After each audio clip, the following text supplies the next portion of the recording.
அல்லேலூயா. Price Lord. 2 கொரிந்தியர் 3:18 வாசிக்க கேட்கலாம். 2 கொரிந்தியர் 3:18.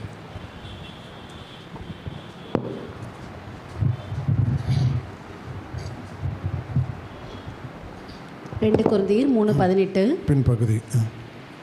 ஆவியாக இருக்கிற லாஸ்ட் பகுதி படிக்கட்டுமா? 2 கொரிந்தியர் 3:18 நாம் எல்லாரும் திறந்த முகமாய் கர்த்தருடைய மகிமை கண்ணாடியிலே காண்கிறது போல கண்டு ஆவியாக இருக்கிற கர்த்தரால் அந்த சாயலாக தானே மகிமையின் மேல் மகிமையடைந்து மறுரூபப்படுகிறோம். சேவிக்கலாம். பரிசுத்த ஆவியானவரின் ஆசீர்வதிக்கப்பட்ட மன மகிழ்ச்சியான பரிசுத்த ஓய்வு நாளுக்காக நன்றி. இந்த நாளை ஆசிரிக்கும்படி ஜனங்களை கூட்டி சேர்த்த கிருபைக்காக நன்றி. ஞானிகளை வெட்கப்படுத்தும்படி பைத்தியமானவர்களை அடிமைகளை எங்களை தெரிந்து கொண்டீர். ஆண்டவரே, வேதத்தின் மகத்துவத்தை எடுத்து உரைக்கிறதுக்கு பாத்திரம் நானில் இறக்கத்தின் வைத்திருக்கீங்க. ஆசாரணை உதவிகள் பரிசுத்தத்தை காக்கணும், அவன் வாயில் வேதத்தை தேடுவார்கள் எழுதியிருக்கிறது. நான் சருக என் தேவன் பெருகணும், மண்டியை காக்கக்கூடிய கொலைக்கூடிய நாய்களாக எங்களை மாற்றுங்க. இயேசு நாமத்தில் கேட்கிறேன் ஜீவனுள்ள நல்ல பிதாவே, ஆமேன். இயேசு கிறிஸ்துவின் இனிய நாமத்தில் உங்களை அன்புடன் வரவேற்கின்றோம். வாசிங்க 2 கொரிந்தியர் 3:18. நாம் எல்லாரும் திறந்த முகமாய் கர்த்தருடைய மகிமை கண்ணாடியிலே காண்கிறது போல கண்டு ஆவியாய் இருக்கிற கர்த்தரால் அந்த சாயலாக தானே மகிமையின் மேல் மகிமையடைந்து மறுரூபப்படுகிறோம். கர்த்தருடைய பரிசுநாமத்துக்கு மகிமை உண்டாகட்டும். வேதத்தில் என்ன பார்க்குறோம்? இப்போது நாம் எல்லாரும் திறந்த முகமாய் கர்த்தருடைய மகிமையை கண்ணாடியிலே காண்கிறது போல, இப்போ மகிமையின் மேல் மகிமை அடைந்து மறுரூபமாக்கப்படுகிறோம். அப்போது மகிமையின் சுவிசேஷன் ஒன்று இருக்குது, விடுதலையின் சுவிசேஷன் ஒன்று இருக்குது. வேதத்தில் விடுதலையின் சுவிசேஷம் அப்படின்னா ரட்சிப்புக்கு நிறைய அர்த்தம் இருக்குது. ரட்சிப்புனா என்ன? தேவன் நம்மளை காப்பாற்றுகிறார், நம்மளை பராமரிக்கிறார், நமக்கு உதவி செய்கிறார். ரட்சிப்புக்கு நிறைய அர்த்தம். அதுதான் ரட்சிப்புனா விடுதலை, அதுதான் அர்த்தம். ஆனால் வேதத்தில் இங்கே என்ன பார்க்கணும்? ஒரு ஸ்திரீ என்ன பண்ணுவா? அந்த ராஜாவை பார்த்து சத்தமிட்டு கூப்பிட்டு, ராஜாவாகிய ஆண்டவனே என்னை ரட்சியுன்னு கேட்குறா. அதுக்கு ராஜா என்ன சொல்கிறாரு? வாசிங்க, கர்த்தர் உன்னை ரட்சிக்காது இருந்தால் நான் எதிலிருந்து உன்னை ரட்சிக்க கூடும்? எக்கோ கம்மி பண்ண வாசிங்க. 2 ராஜாக்கள் 6:26. 2 ராஜாக்கள் 6:26. இஸ்ரவேலின் ராஜா அலங்கத்தின் மேல் நடந்து போகையில் ஒரு ஸ்ரீ அவனை பார்த்து கூப்பிட்டு, ராஜாவாகிய என் ஆண்டவனே ரட்சியும் என்றால். ராஜாவாகிய ஆண்டவனே என்னை ரட்சியும். அவ கேட்கிறா, ராஜாவாகிய ஆண்டவனே என்னை ரட்சியும். அதுக்கு ராஜா என்ன சொல்றாரு? அதற்கு அவள் கர்த்தர் உன்னை ரட்சிக்காதிருந்தால் நான் எதிலிருந்து எடுத்து உன்னை ரட்சிக்கலாம்?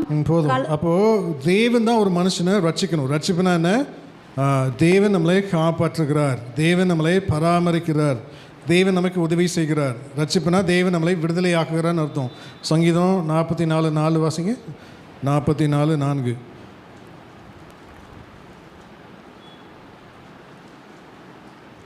தேவனே நீரின் ராஜா, யாக்கோபுக்கு ரட்சிப்பை கட்டளையிடும். ஆமென். அப்போ யாக்கோபுக்கு ரட்சிப்பை கட்டளையிடும். அதே போல் ஜட்ஜஸ் நியாயாதிபதிகள் 6:8-9 வாசிங்க. நியாயாதிபதிகள். அப்போ அடிமைத்தனத்தில் இருக்கிற ஜனத்தை தேவன் ரட்சிக்கிறார். வாசிங்க. நியாயாதிபதிகள் 6:8. கர்த்தர் ஒரு தீர்க்கதரிசியை அவர்களிடத்தில் அனுப்பினார்.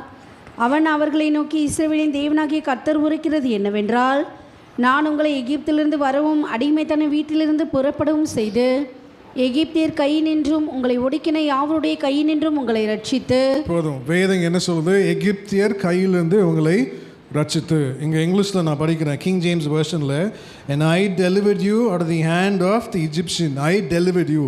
டெலிவரன்ஸ்னால் விடுதலைன்னு அர்த்தம். இங்கிலீஷ் ட்ரான்ஸ்லேஷனில் என்ன வருது? அதே ரட்சிப்புக்கு டெலிவரன்ஸ். அப்போனா தேவன் விடுதலை ஆக்கி இருக்கிறார். வேதத்தில் இங்கே என்ன பார்க்குறோம்? விடுதலையின் சுவிசேஷன் ஒன்று உண்டு, மகிமையின் சுவிசேஷன் ஒன்று உண்டு. அப்போது வேதத்தில் அநேக வேலையில் நம்ம என்ன பார்க்குறோம்? வாசிங்க.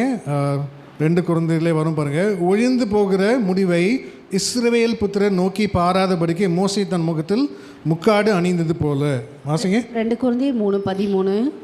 மேலும் ஒழிந்து போவதின் முடிவை இஸ்ரவேல் புத்திரர் நோக்கி பாராதபடிக்கு மோசே தன் முகத்தின் மேல் முக்காடு போட்டுக்கொண்டது போல நாங்கள் போடுகிறதில்லை. மோசே தன் முகத்தில் முக்காடு போட்டுக்கொண்டது போல.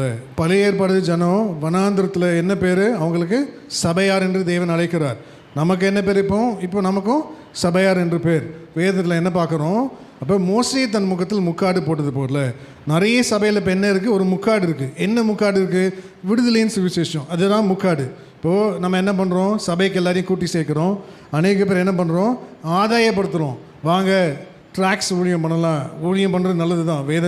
பவுல் என்ன சொல்கிறாரு, சுவிசேஷத்தை பிரசங்கியாவிட்டால் எனக்கு ஐயோ. அப்போது சுவிசேஷத்தை நம்ம பிரசங்கிக்கணும், நல்லது தான். வாசிங்க, அது என்மேல் விழுந்த கடமைன்னு சொல்கிறாரு. 1 கொரிந்தியர் 9:16. சுவிசேஷத்தை நான் பிரசங்கித்து வந்தும் மேன்மை பாராட்ட எனக்கு இடமில்லை, அது என்மேல் விழுந்த கடமையாக இருக்கிறது. சுவிசேஷத்தை நான் பிரசங்கியாது இருந்தால் எனக்கு ஐயோ. பாருங்க, சுவிசேஷத்தை பிரசங்கியாது இருந்தால் எனக்கு ஐயோ. யார் பிரசங்கிக்கணும்? சபைக்கு வந்த விசுவாசிங்க எல்லாரும் சண்டே ட்ராக்ஸ் ஊழியமாக செய்யணும், சுவிசேஷத்தை செய்யணும். இது தேவன் நிர்ணயம் பண்ணியிருக்கிறார். ஆனால் இப்போது இதுதான் விடுதலையின் சுவிசேஷம். இயேசு உங்களை நேசிக்கிறார். ஒரு புறஜாதியாக இருக்கான் ஒரு மனுஷன், ரோட்டில் பார்க்குறீங்க, ட்ராக்ஸ் ஊழியம் குடிக்கிறீங்க, இயேசு நல்லவர், இயேசு உன்னை நேசிக்கிறான்னு சொல்லி என்ன பண்ணுறோம், சுவிசேஷத்தை சொல்கிறோம், இயேசுவை ஏற்றுக்கொள்ளுங்கன்னு சொல்கிறோம். அப்போ என்ன பண்ணுறாங்க, அவன் மாந்திரிக கட்டு, செய்வினை, பில்லி சூனியம், ஏதாவது வியாதியில் இருப்பான். தேவன் அவனை என்ன பண்ணுறான்னா விடுதலை ஆக்குகிறார். இதுதான் விடுதலையின் சுவிசேஷம். இயேசுவை ஏற்றுக்கொள்ளுங்க, உங்களுக்கு என்ன மாறிடும், உங்களுக்கு கஷ்டம் போயிடும், உங்களுக்கு வியாதி போயிடும், பில்லி சூனியம் மாந்திரிக கட்டுலேருந்து விடுதலை ஆயிடுவீங்க. இதெல்லாம் உண்மைதான். இதெல்லாம் விடுதலையின் சுவிசேஷம். இதெல்லாம் சபையில் ஒரு முக்காடு, மோசைக்கு ஒரு முக்காடு போட்டது போல் சபையில் என்ன இருக்குது, இப்போ ஒரு முக்காடு விடுதலையின் சுவிசேஷம். எல்லா சபையிலும் பாருங்கள் இதை தான் மேன்மைப்படுத்துவாங்க. வாங்க தேவனுக்காக ஊழியம் செய்யலாம். ஆனால் தேவன் அதை சொல்லலை, திறந்த முகமாய் உன் தேவனை கண்ணாடியில் நீ பார்க்கறது போல ஆவியானவர் உதவியோடு நீ என்ன பண்ணு, மகிமையின் மேல் மகிமை அடைந்து மறுரூபமாக்கப்படுவீர்கள். வாசிங்க 2 கொரிந்தியர் 3:18. நாம் எல்லாரும் திறந்த முகமாய் கர்த்தருடைய மகிமை கண்ணாடியிலே காண்கிறது போல கண்டு, பாருங்க, கர்த்தருடைய முகத்தை கண்ணாடியில் காண்கிறது போல கண்டு, ஆவியாய் இருக்கிற கர்த்தரால் அந்த சாயலாக தானே மகிமையின் மேல் மகிமை அடைந்து மறுரூபப்படுகிறோம். ஆவியாய் இருக்கிற கர்த்தரால் அந்த சாயல் தானே மகிமையின் மேல் மகிமை அடைந்து மறுரூபமாக்கப்படுவோம். அப்போ விடுதலை சுவிசேஷம் ஒன்று, மகிமையின் சுவிசேஷம் ஒன்று. அப்போது விடுதலையின் சுவிசேஷம் அதான் எல்லா சபையும் பண்ணுது. ட்ராக்ஸ் ஊழியம் பண்ணலாம், மக்கள் ஆதாயப்படுத்தலாம். ஜனங்க சபைக்கு வந்த பிறகு என்ன பண்ணணும், ஜனங்க சபைக்கு வந்து இயேசுவை போல மாறணும். அதுதான் மகிமையின் சுவிசேஷம். அதை ஆண்டு என்ன கற்றுக் கொடுக்குற அந்த காலவேளையில் மகிமையின் மேல் மகிமை அடைந்து நம்ம என்ன பண்ணணுமா, மறுரூபமாக்கப்படணும். மறுரூபமாக்கப்படணும். அப்போது இயேசுவை போல் மாறணும். அப்போது வேதம் சொல்லுது, வாசிங்க, நம்முடைய ஆரம்பத்தை பார்க்கலும் நம்முடைய முடிவு எப்படி இருக்கணுமா, மேன்மையாக இருக்கணும். அப்போ அற்பமான ஆரம்பம் துவக்கத்தை பார்க்கலும் முடிவு எப்படி இருக்கணும், சம்பூர்ணமாக இருக்கணும். வாசிங்க யோபு 8:7. உம்முடைய துவக்கம் அற்பமாக இருந்தாலும் உம்முடைய முடிவு சம்பூர்ணமாக இருக்கும். அப்போது அநேக வேளையில் நம்ம கூட என்ன பண்ணியிருப்போம், புறஜாதியாக இருக்கிற நம்மளையும் தேவன் ரட்சித்திருப்பார். இயேசு யாருன்னு தெரியாது, யாரோ ஒருத்தர் சுவிசேஷத்தை சொல்லியிருப்பாங்க ரோட்டில், அதை கேட்டு சபைக்கு வந்திருப்போம். ஆனால் இப்போ என்ன வந்தால் ஆரம்பம். ஆனால் இப்போ என்ன தேவன் சொல்கிறாரு, மகிமையான சுவிசேஷத்துக்கு வந்துரு. இப்போ கிறிஸ்துவங்க ஜனம் எப்படி மாறியணும், மகிமையின் மேல் மகிமை அடைந்து மறுரூபமாக்கப்படணும். அதனால்தான் தேவன் விரும்புகிறார். அப்போது மகிமையான சபைக்கு தேவன் என்ன பண்ணுறாரு, மகிமையான ஒரு நித்தியத்தை வைத்திருக்கிறார். என்ன, மகிமையான சபைக்கு தான். விடுதலை சுவிசேஷத்துக்கு வைக்கல. விடுதலை அவன் அப்படி தான் இருப்பான். இயேசுவை ஏற்றுக்கொண்டான், இப்போ அவன் இயேசுவை போல் மாறிட்டானா. இப்போ எல்லோரும் பாருங்கள் சபையில், இப்போ எல்லோரும் இயேசுவை போல் மாறி இருப்போமா, யோசிச்சு பாருங்கள். இயேசுவை போல் மாறுகிறது ரொம்ப கஷ்டம், கடினமான காரியம். ஆனால் பக்தன் சொல்லுகிறான், 1000 வருஷம் இயேசுக்கு ஒரு நாளை போல. வாசிங்க, 1000 வருஷம். அப்போது ஒரு பக்தன் வந்து கேட்டானா ஆண்டவர்கிட்ட, ஆண்டவரே 1000 வருஷம் உமக்கு ஒரு நாளை போல, அதனால் ஒரு ஒரு ஒரு நாள் தானே உமக்கு என்னை ஆசீர்வதிக்கிறதுக்கு ஒரு நாள் தானே, ஆண்டுக்கு ஒரு நாள் தான். எதுக்கு நான் இவ்வளோ நாள் காத்திருக்கணும், இவ்வளோ பிரயாசப்படுகிறேன்னு, இவ்வளோ கஷ்டப்படுகிறேன்னு, நீ ஒரு வார்த்தை சொல்லும் அடியேன் கேட்குறேன், நான் ஆசீர்வாதத்தை பெற்றுக்கொண்டுக்கிறேன். அப்போது ஆண்டவர் என்ன சொன்னார், கரெக்டு தான் மகனே நீ சொன்னது. இப்போது நீ தானே சொன்ன 1000 வருஷம் ஒரு நாளை போல. இப்போ நான் என்ன பண்ணுறேன், நான் தெய்வம் தான், நான் ஒரு நாள் கழித்து வரேன்னு சொல்லிட்டு வரோம். அவளுக்குதா அந்த பக்தனுக்கு ஆண்டவர் என்ன சொன்னார், நான் ஒரு நாள் கழித்து வரேன். அப்போ எத்தனை வருஷம் கழிச்சு வருவார், 1000 வருஷம்.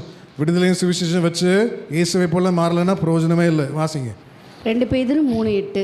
பிரியமானவர்களே, கர்த்தருக்கு ஒரு நாள் 1000 வருஷம் போலவும் 1000 வருஷம் ஒரு நாள் போலவும் இருக்கிறது என்கிற இந்த ஒரு காரியத்தை நீங்கள் அறியாதிருக்க வேண்டாம். ஆமென். அப்போ இயேசுவை போல் மாற சபை ஏற்படுத்தப்பட்டுள்ளது.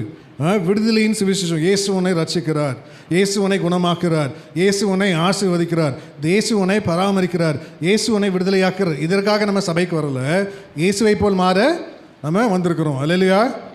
அல்லேலூயா. அநேக சபையில் சொல்லுவோம், நம்ம புருஷமார்கள் எப்படி கிறிஸ்து இல்லை, கிறிஸ்துவை போல் மாற நம்ம என்ன பண்ணுறோம், ட்ரை பண்ணுறோம். சபைக்கு வந்துட்டார், என்னை இன்னும் பலார்னு அடிச்சிட்டாரு, அவர் கிறிஸ்து கிடையாது. அவர் யார்? அவர் கிறிஸ்துவை போல் மாற. அதே போல் நம்ம எல்லாம் பேசுகிறான்னு கேட்குற நீங்களும் ஒரு கிறிஸ்துவ இயேசுவை போல் மாற.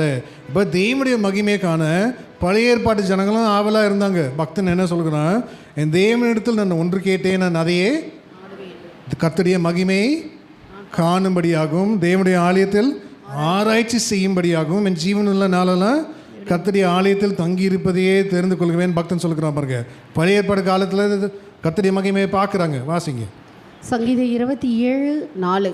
கர்த்தரிடத்தில் ஒன்றை நான் கேட்டேன், அதையே நாடுவேன். நான் கர்த்தருடைய மகிமையை பார்க்கும்படியாகவும் அவருடைய ஆலயத்தில் ஆராய்ச்சி செய்யும்படியாகவும் நான் என் ஜீவனுள்ள நாளெல்லாம் கர்த்தருடைய ஆலயத்தில் தங்கியிருப்பதையே நாடுவேன். ஆமென். அப்போ தேவனை தரிசிப்பது ஒரு பாக்கியம் இல்லை, ஒரு பாக்கியம்.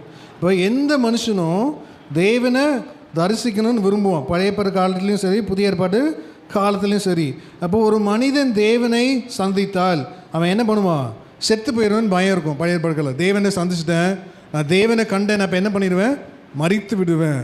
அப்படி வாசிங்க நியாயாதிபதிகள் 6:22.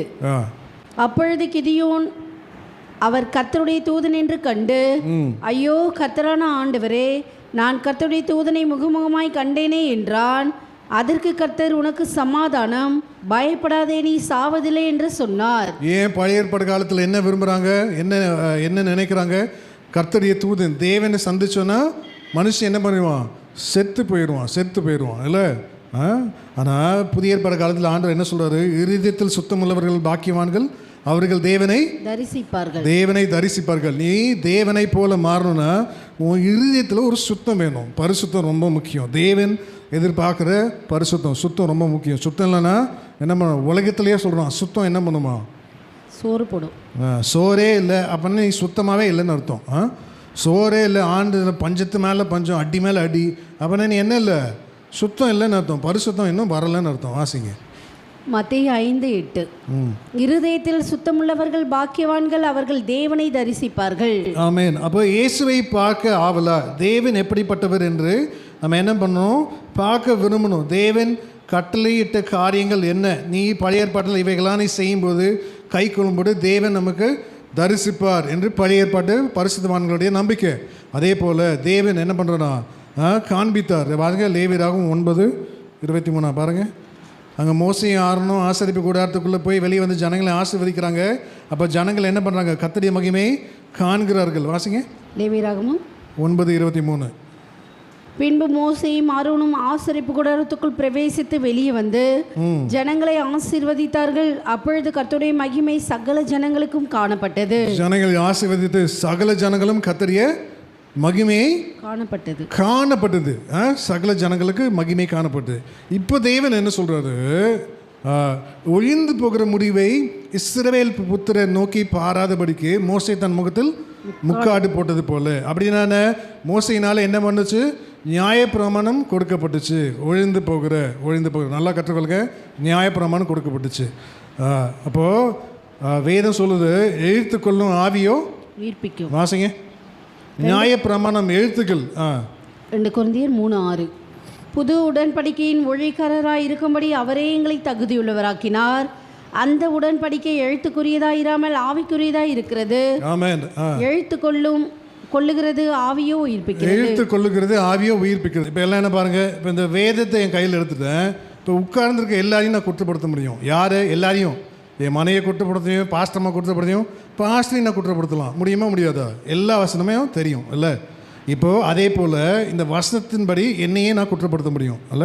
அதான் பழைய நியாயப்பிரமாணத்தின்படி எழுத்து கொல்லும், ஆவியோ என்ன பண்ணுது, உயிர்ப்பிக்கிறது. அப்போது பழைய ஏற்பாடு படி இப்போ ஒழிந்து போகிற ஊழியம் அது என்ன, நியாயப்பிரமாணம் கொடுக்கப்பட்டுச்சு. எழுத்து கொள்ளும் ஆவியோ உயிர்ப்பிக்கிறது இல்லை, எழுத்து கொள்ளுகிறது. வேத ஆண்டு என்ன கற்றுக் கொடுக்குறாரு, நியாயப்பிரமாண காலத்தில் பாவம் என்னன்னு அவனுக்கு தெரியாது. இச்சையாது இருப்பதாக, இச்சைனா பாவம் அவனுக்கு தெரியாது, இச்சைனா பாவம் எனக்கு தெரியாது. நியாயப்பிரமாணம் வந்துருச்சு. நியாயப்பிரமாணம் வந்தனால இப்போ என்ன பண்ணுது, அதை குற்றப்படுத்துது. இப்போ நீ இச்சிக்கிற, இப்போ நீ இதை செய்கிற, இப்போ நீ இதை செய்கிற, அதான் எழுத்து கொள்ளுது. அது ஒழிந்து போகிற ஊழியம். அது என்ன? விடுதலையின் சுவிசேஷத்துக்கு நிழலாட்டமாக இருக்கிறது. இதுதான் தேவன் என்ன பண்ண, அடிமைத்தனத்தில் இருக்க இஸ்ரவேல் ஜனத்தை எங்கே கொண்டு வந்தார்? விடுதலை ஆக்கினார். அடிமைத்தனத்தில் உன் பாவத்திலேருந்து ஒரு விடுதலை, உன் தரித்திரத்துலேருந்து ஒரு விடுதலை, உன் வியாதியிலேருந்து ஒரு விடுதலை, உன் பில்லி சூனியத்துலேருந்து விடுதலை. இதுதான் விடுதலையின் சுவிசேஷம். இது இல்லை. இப்போ நம்மளாம் சபைக்கு வந்துட்டோம். மகிமையின் மேல் மகிமை அடைந்து மறுரூபமாக்கப்படுவீர்கள். இப்போ எழுத்து கொள்ளுகிறது இல்லை, எழுத்து கொள்ளும். அப்போது நியாயப்பிரமாணம் என்ன சொல்லுது? அதனால தான் வாசிங்க, மரணத்தின் கூர் பாவம், பாவத்தின் பலன் நியாயப்பிரமாணம். வாசிங்க, மரணத்தின் கூர் பாவம், பாவத்தின் பலன் நியாயப்பிரமாணம். அதான் எழுத்து கொள்ளுகிறது. 1 Corinthians 15 இப்போ மரணத்தின் கூர் பாவம், பாவத்தின் பலன் நியாயப்பிரமாணம். இப்போ நியாயப்பிரமாணம் வந்தனால பாவம் என்ன பண்ணுச்சு? பலமாக நிற்குது. ஏன்னா என்ன பண்ண, எல்லாத்தையும் குற்றப்படுத்துது. இது சரியில்லை, அது சரியில்லை, வந்தவன் சரியில்லை, போனவன் சரியில்லை, நின்று பேசுகிறவன் சரியில்லை, கேட்குறவன் சரியில்லை, மைக் அங்கே செட் பண்ணுறவர் அவர் சரியில்லை, கீபோர்டு போடுறவர் சரியில்லை, எல்லாத்தையும் குற்றப்படுத்துது. வாசிங்க 1 Corinthians 15:56. மரணத்தின் கூர் பாவம், பாவத்தின் பலன் நியாயப்பிரமாணம். அப்போ பாவத்தின் பலன் நியாயப்பிரமாணம். இப்போ நியாயப்பிரமாணத்தின் முடிவு இயேசு கிறிஸ்துவாய் இருக்கிறது போல நியாயப்பிரமாணத்தின் நிறைவேறுதலும் இயேசு கிறிஸ்துவாய் இருக்கிறது. விளங்குதா? நியாயப்பிரமாணத்தின் நிறைவேறுதலும் இயேசு கிறிஸ்துவாய் இருக்கிறது. அப்போது மரணத்தின் கூர் பாவம், பாவத்தின் பலன் நியாயப்பிரமாணம். இப்போ விடுதலையின் சுவிசேஷத்திலிருந்து தேவன் கானான் தேசத்துக்கு ஜனத்தை கூட்டி சேர்க்கறது போல தேவன் நம்மளை என்ன பண்ணுறாரா? மகிமையின் மேல் மகிமை அடைந்து மறுரூபமாக்க விரும்புகிறார். இயேசுவை போல மாற தேவன் அழைக்கிறார். எல்லா சபையிலையும் ஒரு முக்காடு உண்டு. என்ன முக்காடு? ஒரு சபைக்கு நாங்கள் போனோம், பேர்லாம் சொல்லலை, நிறைய பேர் வராங்க, 1000 பேர், 1500 பேர், 2000 பேர், பெரிய பெரிய சபை. பயிற்சியும் என்னவோ பயிற்சி. இந்த மாதிரி நீங்கள் பயிற்சி கற்றுக்கொண்டீங்கன்னா நீங்கள் போய் சுவிசேஷம் பண்ணலாம். இந்த லேர்னிங் அந்த லேர்னிங் என்ன பண்ணலாம்? எல்லாம் விடுதலைங்க சுவிசேஷம். இப்போ இவெல்லாம் வெளியே காட்டு மிருகங்க மேய்து, காட்டு மிருகங்க இப்போ எங்கே வந்துருச்சு? உள்ள இப்போ காட்டு மிருகங்கள்லாம் சபைக்கு வந்துருச்சு. இவங்களுக்கு என்ன? சபையை நிரப்புறது தான் இவங்களுக்கு ஆசையாக இருக்குது. ஜனங்க நிரம்பி வழியணும் இல்லை. என்னதோ சொன்னாங்க பயிற்சின்னு. நீங்கள் அந்த பயிற்சி பண்ணிங்கன்னா விடுதலையும் சுவிசேஷம் நல்லா பண்ணலாம். விடுதலையும் சுவிசேஷம் பண்ண பிறகு இவன் என்ன பண்ணணும்? வாசிங்க 2 Corinthians 3:18 திருப்பி ஆண்டவர் என்ன கற்றுக் கொடுக்குறாரு? நாம் எல்லாரும் திறந்த முகமாய் கர்த்தருடைய மகிமை கண்ணாடியிலே காண்கிறது போல கண்டு ஆவியாய் இருக்கிற கர்த்தரால் அந்த சாயலாக தானே மகிமையின் மேல் மகிமை அடைந்து மறுரூபப்படுகிறோம். ஆவியால் இருக்கிற கர்த்தர். பழைய ஏற்பாடுலேயே தானியேல் என்ன பண்ணுவார்? என்ன அதிகாரத்தில் வரும்? மாம்சமானவர்களோடு வாசம் பண்ணாத தேவர்களே ஒழிய. அந்த வசனத்தை வாசிங்க. தானியேல் சொல்கிறாரு, ராஜா கேட்குறான், நான் கண்ட சொப்பனத்தையும் நீ சொல்லணும், அதுக்கு நீ தரிசனத்தையும் அந்த தரிசன சொப்பனத்தையும் நீ விளக்கணும். அதுக்கு அவங்க என்ன பண்ணோம்? பயந்துருவாங்க. ஆண்டவனே ராஜாவே நீ சொப்பனத்தை சொல்லு. இந்த விளையாட்டெல்லாம் என்கிட்ட விளையாடாத. நீ தான் சொல்கிறல்ல பெந்தகோஸ்து 3ஆம் வாரத்துக்கு போயிட்டு வரேன்ற, 2ஆம் வாரத்துக்கு போயிட்டு இறங்கி வரேன்ற, கண்ணை முன்னா தரிசனன்ற, கண்ணை திறந்து ஆண்டர் நிற்கிறாருன்ற. இப்போ நீயே சொப்பனத்தை சொல்லு, நீயே என்ன பண்ண? சொப்பனத்துக்கு விளக்கத்தையும் சொல்லு. அதுக்கு அவன் சொல்கிறாரு, அப்படி யாரும் இல்லை ஆண்டவனே, மாம்சமானவர்களோடு வாசம் பண்ணாத தேவர்கள் ஒழியே. அந்த காலத்திலேயே பாருங்கள், மாம்சம் மேலே நீ ஜீவிக்கக்கூடாது. நீ விடுதலையாக்கப்பட்ட சபைக்கு வந்த, ஆனால் தேவன் என்ன பண்ணுறாரு? நீ மறுரூபமாக விரும்புகிறார். வாசிங்க தானியேல் 2:11. ராஜா கேட்கிற காரியம் மிகவும் அருமையானது.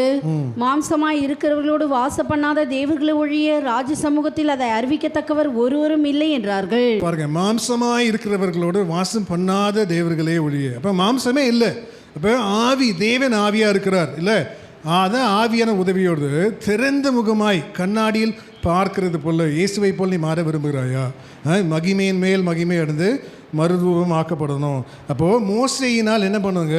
இந்த 10 கட்டளை 2 கற்பனையில் தேவனுடைய 10 கற்பனையை தேவன் எழுதி கொடுத்தார் இல்லை. அப்போது 10 கட்டளை 2 கற்பனையில் தேவனுடைய 10 கற்பனையை எழுதி கொடுத்தார். வேத ஆண்டவர் இங்கே அழகாக கற்றுக் கொடுக்குறாரு.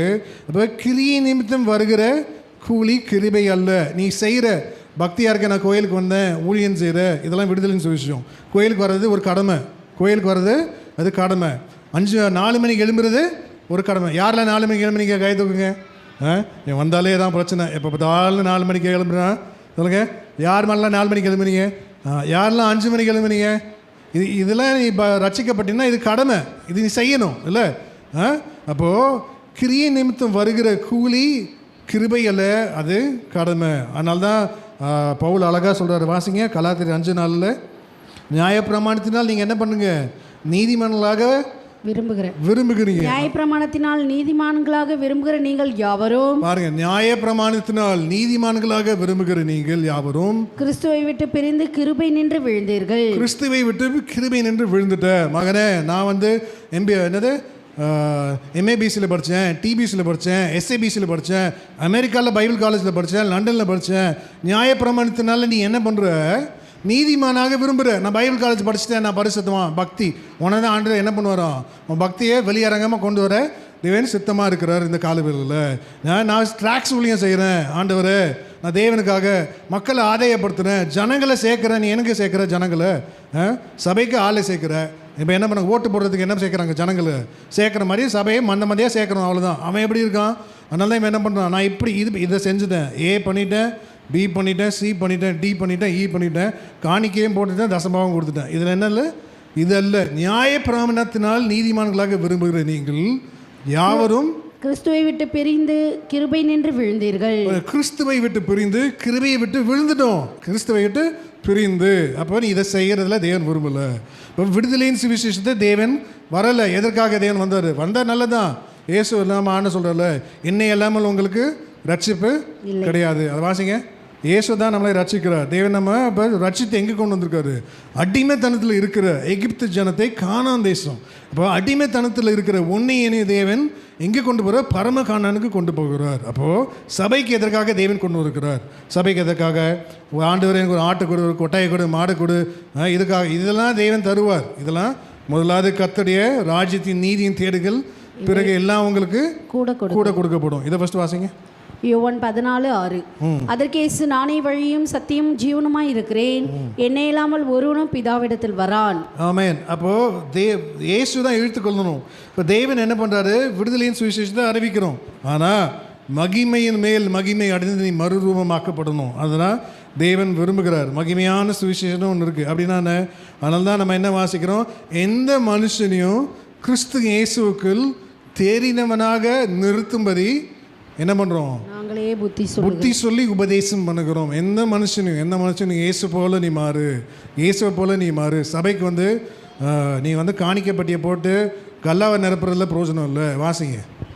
கொலோசியர் 1:28. எந்த மனுஷனையும் கிறிஸ்து இயேசுக்குள் தேறினவனாக நிறுத்தும்படிக்கு அவரையே நாங்கள் அறிவித்து எந்த மனுஷனுக்கும் புத்தி சொல்லி எந்த மனுஷனுக்கும் எல்லா ஞானத்தோடு உபதேசம் பண்ணுகிறோம். இப்போ இயேசுவை போல மாறு. அதான் மகிமையின் சுவிசேஷம், விடுதலையின் சுவிசேஷம். அப்போ எல்லா சபையிலையும் முக்காடு. என்ன முக்காடு? பயிற்சி வாங்க, ஜனங்களை ஆதாயப்படுத்தலாம். இவனே ஒழுங்கு இல்லை, இவன் என்ன பண்ணுறான்? ஜனங்களை ஆதாயப்படுத்துகிறான். இவனே ஒழுங்கு இல்லை இல்லை எல்லா சரி, அதை சொல்ல வேண்டாம். என்ன பண்ணுறது? இப்போ வேதத்தில் நம்ம என்ன பார்க்குறோம்? இப்போது இயேசுவை போல மாறு. அதுதான் மகிமையின் சுவிசேஷம். இங்கே வாசிங்க. எந்த மனுஷனையும் கிறிஸ்து இயேசுக்குள் தெரியும்னாக நிறுத்தும்படிக்கு அவரையே நாங்கள் அறிவித்து எந்த மனுஷனுக்கும் புத்தி சொல்லி எந்த மனுஷனுக்கும் எல்லா ஞானத்தோடும் உபதேசம் பண்ணுகிறோம். எல்லா ஞானத்தோடும் உபதேசம் பண்ணுகிறோம். மகிமையின் சுவிசேஷத்தை நாங்கள் அறிவிக்கிறோம். அப்போது இயேசுவை போல் நீ மாற நீ என்ன செய்யணும்? அப்போது நான் என்ன பண்ணோம்? ஆவிக்குரிய கனி இருக்கா? ஆவிக்குரிய கனி எத்தனை சொல்லுங்கள்? எத்தனை? அப்புறம் சொல்லுங்கள், உங்களுக்கு தெரிஞ்சு சொல்லுங்கள். சிலவங்க சொல்லுவாங்களே 4, 6. நான் திடீர்னு ஒரு சபையில் இருக்க மாதிரி கேட்டேன்னா ஒருத்தர் திடீர்னு இருந்துச்சு 3ன்னா எனக்கு பக்கம் நினச்சிட்டு 3 ஒருவேளை நானே மறந்துட்டேன். என்னடா பைபிள் புதுசாக எதை சொல்லித்தரானேன்னு. சொல்லுங்கள், எத்தனை கனின்னு? ஆவிக்குரிய கனி எத்தனை சொல்லுங்கள்? 9. நீங்கள் சொல்லுங்கள். எல்லாம் 9. எல்லாம் கரெக்டா? 9ன்னு சொல்கிறாங்களா? கை தூக்குங்க எல்லாம். அது தைரியமாக தூக்குங்கப்பா. அதுக்கே இவ்வளோ பயமா? பாஸ்டர் 9 தான் சொல்கிறாரு. ஆவிக்குரிய கனி வேதத்தில் வாசிங்க. கலாத்தியர் எல்லாம் என்னெல்லாம் எத்தனை கனி இருக்குன்னு? 5:22 கலாத்தியர் 5:22. ஆவியின் கனியோ அன்பு, சந்தோஷம், சமாதானம், நீடிய பொறுமை, தயவு, நற்குணம், விசுவாசம், சாந்தம், இச்சையடக்கம். இவைகள் எத்தனை கனி? எத்தனை என்னன்னோ? 9 கனி என்னிட்டோம். எபேசியர் 5:9 வாசிங்க. எபேசியர் 5:9. எபேசியர் 5:9. ஆவியின் கனி சகல நற்குணத்திலும் நீதியிலும் உண்மையிலும் விளங்கும். அங்கே 9, இங்கே 3. எத்தனை ஆச்சு? ஆவியின் கனி 12. எத்தனை? ஆவியின் கனி 12. இப்போ தெரியுதா எத்தனை கனின்னு? ஆவியின் கனியும் 12. அதனால தான் வேதத்தில் நம்ம வாசிக்கிறோம், வெளிப்படுத்துறதுல வாசிங்க, அந்த நகரத்தின் வீதி மத்தியில் இரு கரையிலும் 12 விதமான கனிகள் தரும் ஜீவ விருட்சம் இருந்துச்சா. வாசிங்க. வெளிப்படுத்தல் 22:2. நகரத்து வீதியின் மத்தியிலும் நதியின் இருக்கரையிலும் 12 விதமான கனிகளை தரும் ஜீவ விருட்சம் இருந்தது. அதான் தேடி வாசி நான் சொல்கிறாரு. வேத வசனத்தை வாக்கியத்தை தேடி வாசி, ஒன்றும் ஜோடு இல்லாமல் இருக்காது. பாருங்க, நகரத்தின் வீதியின் மத்தியில் நதியின் இரு கரையிலும் 12 விதமான கனிகள் தரும் ஜீவ விருட்சம் இருந்தது. அது மாதந்தோறும் கனியை கொடுக்கும். அந்த விருட்சத்தின் இலைகள் ஜனங்கள் ஆரோக்கியம் அடைகிறதற்கு ஏதுவானவைகள். அப்போ ஆவியின் கனி 12, ஆவியின் கனி 9 அல்ல. ஆவியின் கனி எத்தனை? 12. அப்போ இயேசு தேவன் உன்னை அழைக்கிறார், நீ மகிமையின் மேல் மகிமை அடையும்படி மாதந்தோறும் நீ கனி கொடுக்கணும். இயேசுவை போல் நீ மாறு. உன் ஜீவன் மாறி இருக்கா இந்த கால வேளையில்? மாதந்தோறும். அதனால தான் என்ன பண்ணுறாரு, தேவன் மோசையை அழைக்கிறார், அழைத்து எனக்கு கற்றுக் கொடுக்குறார். அப்போ நம்ம ஆரம்பரிய விசுவாச வாழ்க்கையில் நம்ம என்ன பண்ண முடியும்? நம்முடைய தேவனுக்காக ஒரு பக்தி வைராக்கியம், தேவனுக்காக ஏதாவது பிரயாசம், பாடு சகிக்கலாம், தேவனுக்காக எதையாவது சாதிக்கலாம், ரொம்ப வைராக்கியமாக இருப்போம் ஆரம்ப காலத்தில். ஆனால் நாட்கள் கடந்து செல்ல செல்ல அந்த வைராக்கியம் குறையும், பலவீனம் வரும். ஏடா இவ்வளோ கஷ்டம் வருது, இவ்வளோ பிரச்சனை இருக்குது, இதை மேற்கொள்வோமா மேற்கொள்ள மாட்டோமா, நமக்கே அதிரியம் வரும், சோர்வு வரும். இதெல்லாம் ஆண்டு என்ன பண்ணுறாரு, அதான் மோசையை கூப்பிட்டு தேவன் அழைக்கிறார். மோசையை கூப்பிட்டு தேவன் அழைத்து என்ன பண்ணுறாரு, அவருடைய 10 கற்பனையை 2 கற்பலையில் எழுதி கொடுக்குறாரு. மோசை கீழே வந்து என்ன பண்ணுறாரு, தேவனுக்காக பக்தி வைராக்கியம் காண்பிச்சு பழகி உடைச்சிட்டார். 40 நாள் உபாசித்தேன், நீங்கள் என்ன பண்ணுறீங்க, வேஸ்ட்டு உங்களுக்கு உபாசம் போடுறது, உங்களை வழி நடத்தி நான் என்ன பண்ணுறது, அதான் வெறுப்பாய் கட்டளையை உடைக்கிறார். வாசிங்க அந்த வசனத்தை. யாத்ராகமும் 32:16. அந்த பலகைகள் தேவனால் செய்யப்பட்டதாயும் அவைகளில் பதித்திருந்த எழுத்து தேவனால் எழுதப்பட்ட எழுத்துமாயிருந்தது. ஜனங்கள் ஆரவாரம் பண்ணுகிறது யோசுவா கேட்டு மோசையை நோக்கி, பாளையத்தில் யுத்தத்தின் இறைச்சல் உண்டாயிருக்கிறது என்றான். அதற்கு மோசே, அது ஜெயதுனியாகிய சத்தமும் அல்ல, அபஜெயதுனியாகிய சத்தமும் அல்ல, பாடலின் சத்தம் எனக்கு கேட்கிறது என்றான். அவன் பாளையத்துக்கு சமீபித்த அந்த கன்றுக்குட்டியின் நடனத்தை கண்டபோது மோசே கோபமுண்டவனாகி தன் கையிலே இருந்த பலகைகள் மலையின் அடியிலே எரிந்து உடைத்து போட்டு. அப்போ ஏன், இப்போ தேவன் தெரியுது, 40 நாள் உபவாசம் செய்கிறான் பரிசுத்தவான். யார்? மோசே. ஜனங்க 40 நாள் 40வது நாள் நான் சோரம் போவாங்க, தேவனுக்கு தெரியும். ஆனால் தேவன் 39வது நாள் கீழே இறக்கி விடலாம்ல, விளங்குதா? இப்போ தேவன் என்ன பண்ணுவோம், விசுவாச வாழ்க்கையில் சில வேலை உடைக்கிறார். உன்னை உடைக்கிறார். நீ என்ன பண்ணுற, அப்போ தான் என்ன பண்ணுங்க, நல்லவனுக்கும் தீயனுக்கும் தேவன் வித்தியாசத்தை காமிக்கிறார்.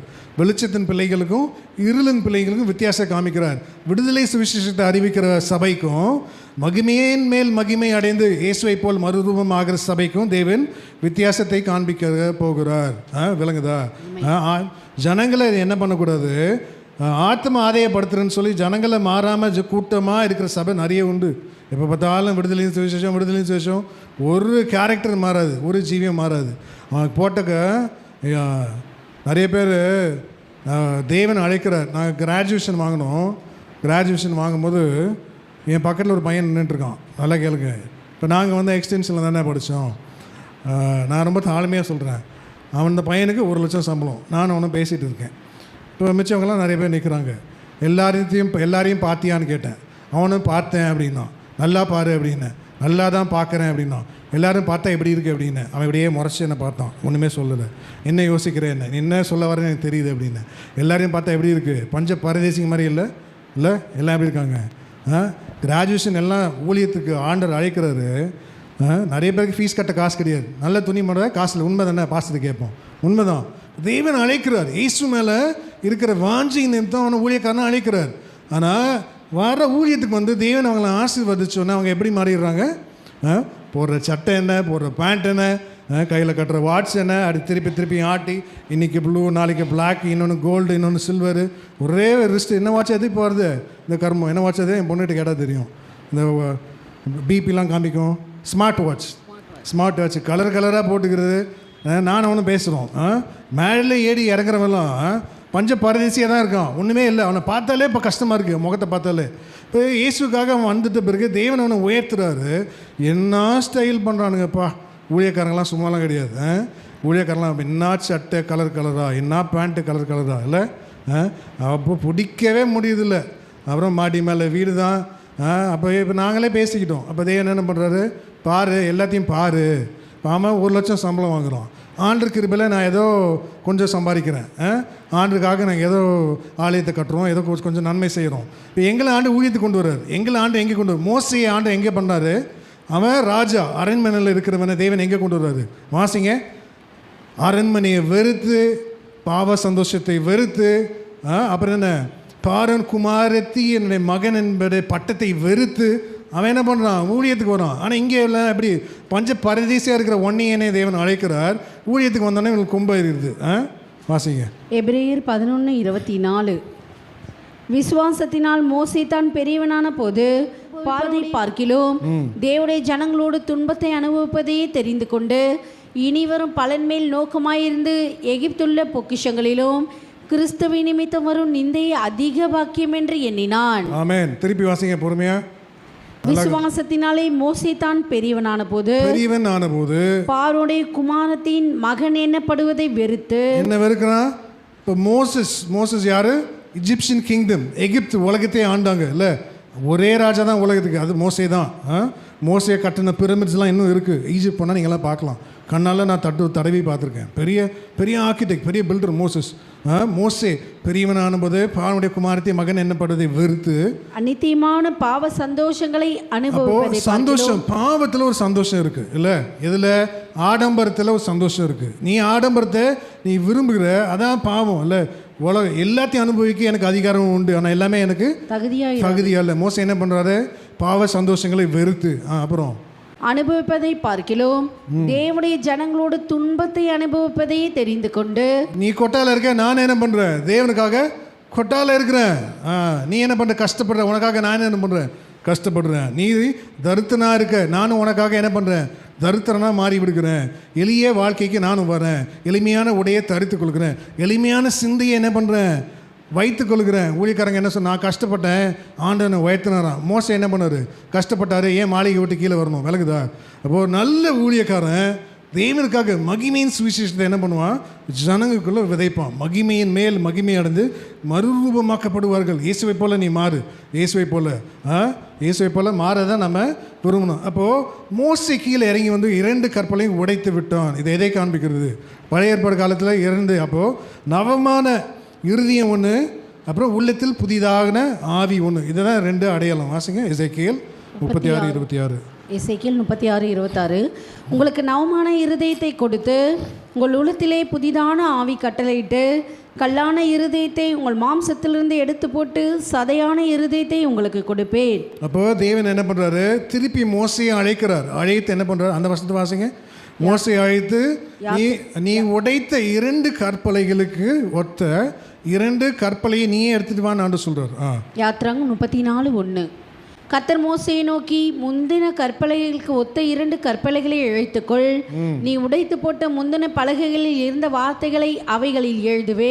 நீ உடைத்து போட்டு, நீ தேவனுக்காக ஆரம்பத்தில் இருந்த பக்தி வைராக்கியம், அந்த பரிசுத்தம், அந்த தியாகம், தேவனுக்காக பாடு சகிக்கிற சிந்தை, உலகத்தை நேசிக்கல, ஆடம்பரத்தை நேசிக்கல, எதுவுமே நேசிக்கல, நீ தான் உடைச்சிட்ட. இப்போ நீ என்ன பண்ணு? 2 கற்பலையை எடுத்துக்கொண்டு வா. அது புதிய ஏற்பாட்டில் என்ன 2 கற்பலைன்னா என்ன? இப்போ எசேக்கியேல் வாசிங்க. எசேக்கியேல் 36:26. உங்களுக்கு நவமான இருதயத்தை கொடுத்து உங்கள் உள்ளத்திலே புதிதான ஆவியை கட்டளையிட்டு. ஆமாம், இதுதான் 2 கற்பலை. நவமான இருதயம் ஒரு கற்பலகை. 2வது கற்பலை என்ன? உள்ளத்தில் புதிதான ஆவி. அப்போ இவைகளை நீ செய்யும்போது, கர்த்தருடைய நியமங்களை கை கொள்ளும்போது, இவைகளை நீ கை கொள்ளும்போது உங்கள் அசுத்தங்கள் யாவும் நீங்கணும் என்று ஆண்டவர் சொல்லுகிறார். வாசிங்க கீழே. உங்கள் உள்ளத்திலே 27. உங்கள் உள்ளத்திலே ஆவியை வைத்து உங்களை என் கட்டளைகளில் நடக்கவும் என் நியாயங்களை கைக்கொள்ளவும் அவைகளபடி செய்யவும் பண்ணுவேன். 29. உங்கள் அசுத்தங்களை எல்லாம் நீக்கி. என்ன கேட்குதா? விளங்குதா? நல்லா பாருங்க. இப்போ தேவன் சொல்றாரு, உங்கள் அசுத்தங்கள் எல்லாம் நீக்கி. யாரோடைய அசுத்தம்? வீட்டுக்கு வீடு என்ன இருக்கு? நான் என்ன சொல்றேன்? வீட்டுக்கு வீடு சாக்கடை பகுதின்னு ஒன்று இருக்கு. சொல்லுங்க. அல்லேலூயா. என்ன சத்தமே காணும்? சாக்கடை பகுதி அடைச்சாதான் டேஞ்சர் இல்லை. வீட்டுக்கு வீடு வாசப்படியில், வீட்டுக்கு வீடு சாக்கடை பகுதின்னு ஒன்று உண்டு இல்லை, வீட்டுக்கு வீடு. அதனால் ஆண்டவர் சொல்ற உங்கள் அசுத்தங்கள் எல்லாம் நீங்கி வாசிங்க, உங்கள் அசுத்தங்களை எல்லாம் நீக்கி உங்களை ரட்சித்து, அப்பதான் தேவன் உன்னை ரட்சிக்க முடியும். உங்களை ரட்சித்து உங்கள் மேல் பஞ்சத்தை கட்டளையிடாமல் கோதுமை வரவழைத்து அதை பெருக பண்ணி, பாரு, உங்கள் மேல் பஞ்சத்தை வர பண்ணாமல், பஞ்சம் வராது. அசுத்தம் யாவும் நீங்கும் போது தேவன் என்ன பண்ணுறாரு? பஞ்சத்தை அனுமதிக்க மாட்டார். ஏன் பஞ்சம் வரும் சில வேளையில்? அப்போது பக்தன் என்ன சொல்கிறான்? மறைவான குற்றங்களுக்கும் துணிகரமான பாவங்களுக்கும் அடியனை என்னை விலக்கி காத்தரலும், விலக்கி காத்தரலும். மறைவான குற்றங்கள், துணிகரமான மாம்சம் பலவீனம், ஆவியோ உற்சாகம். அப்போ இயேசுவை போல் மாற நீ ஜெப வேலையில் நீ ஜெபிக்கணும். நீ அந்த நேரத்தில் நீ ஜெபிக்கலன்னா பாவம் உட்பிரவேசிக்கும். பேசுகிற ஊழியக்காரனை நானாக இருந்தாலும் சரி, கேட்குற விசுவாசி நீங்களாக இருந்தாலும் சரி, ஜெப வேலையில் நீ ஜெபிக்கணும். உன் மகனையோ உன் பிள்ளையோ விசுவாசியோ மனைவியோ யாரும் பார்க்கக்கூடாது. ஆண்டவர் என்கிட்ட சொல்லுவார். அதே போல் தான் எல்லாரையும் உங்கள் வீட்டு காரியத்தை கூட நீ பார்க்குறது ஜெப வேலை, ஜெப நேரம். அதை நீ என்ன பண்ணணும்? நீ ஜெபிக்கணும். நமக்கு தெரியும்ல, ஒரு நேரத்தை ஒதுக்கியிருப்போம். அந்த ஜெப வேலையை விட்டோன்னா நமக்கு என்ன வந்துடும்? அசுத்தம் உள்ள வந்துடும், மாம்சம் பலவீனமாகிடும். வாசிங்க சங்கீதம் 19:12 தன் பிழைகளை உணர்கிறவன் யார்? மறைவான குற்றங்களுக்கு என்னை நீங்களாக்கும், துணிகரமான பாவங்களுக்கு உமது அடியனை விலக்கி காரும், அவைகள் என்னை ஆண்டு கொள்ள ஒட்டாதிரும், அவைகள் என்னை ஆண்டு கொள்ள ஒட்டாதையும். அதனால உங்கள் அசுத்தம் யாவும் நீங்கின்னு கர்த்தர் சொல்லுகிறார். அப்போ கர்த்தர் மோசைக்கு கற்பித்தபடியே அவன் கட்டினான். என்ன கட்டினான்? ஆசரிப்பு கூடாரம். சொல்லுங்க எல்லாம், என்ன மோசை கட்டினாரு? காரியம் கேட்க மாட்டேங்குது, மைக்லேயே சொல்லுங்க. ஆசரிப்பு கூடாரத்தை கட்டினான். கர்த்தர் மோசைக்கு கற்பித்தபடியே அவன் கட்டினான். இவ்விதமாய் மோசை என்ன பண்ணா? வேலையை முடித்தான். இவ்விதமாய். அப்போ ஆசரிப்பு கூடாரம் என்ன? எல்லாருக்கும் தெரியல. என்ன ஆசரிப்பு கூடாரம்? சபை. சொல்லுங்க, இதெல்லாம் ஆசரிப்பு கூடாரம் சொல்லுங்க வாய் திறந்து. சபை ஒரு ஆசரிப்பு கூடாரம், நம்ம ஒரு ஆசரிப்பு கூடாரம். அப்போ இவ்விதமாக முடித்த பின்பு கர்த்தருடைய மகிமை என்ன பண்ணுச்சான்? இறங்கிச்சு. வாசிங்க யாத்திராகமம் 40:34. யாத்திராகமம் 40:34. அப்பொழுது ஒரு மேகம் ஆசரிப்பு கூடாரத்தை மூடினது, கர்த்தருடைய மகிமை வாசஸ்தலத்தை நிரப்பிற்று. நல்லா கேளுங்க, கர்த்தர் மோசைக்கு கற்பித்தபடியே அவன் கட்டினான். இவ்விதமாய் மோசே வேலையை முடித்த பின்பு அப்பொழுது ஒரு மேகம் ஆசரிப்பு கூடாரத்தை மூடினது, கர்த்தருடைய மகிமை வாசஸ்தலத்தை நிரப்பிற்று. கர்த்தருடைய மகிமை எங்கச்சு? ஆசரிப்பு கூடாரத்தை நிரப்பிற்று. அப்போது வேதத்தில் வாசிக்கிறோம். இப்போது பேசுகிற நான் கேட்குற நீங்களும் ஒரு ஆசரிப்பு கூடாரம். தேவன் என்ன கற்றுக் கொடுக்குறாரோ, எதை செய்ய சொல்கிறாரோ, நீ அதை செய்யும்போது தேவனுடைய மகிமை உன்மேல் இறங்கும்.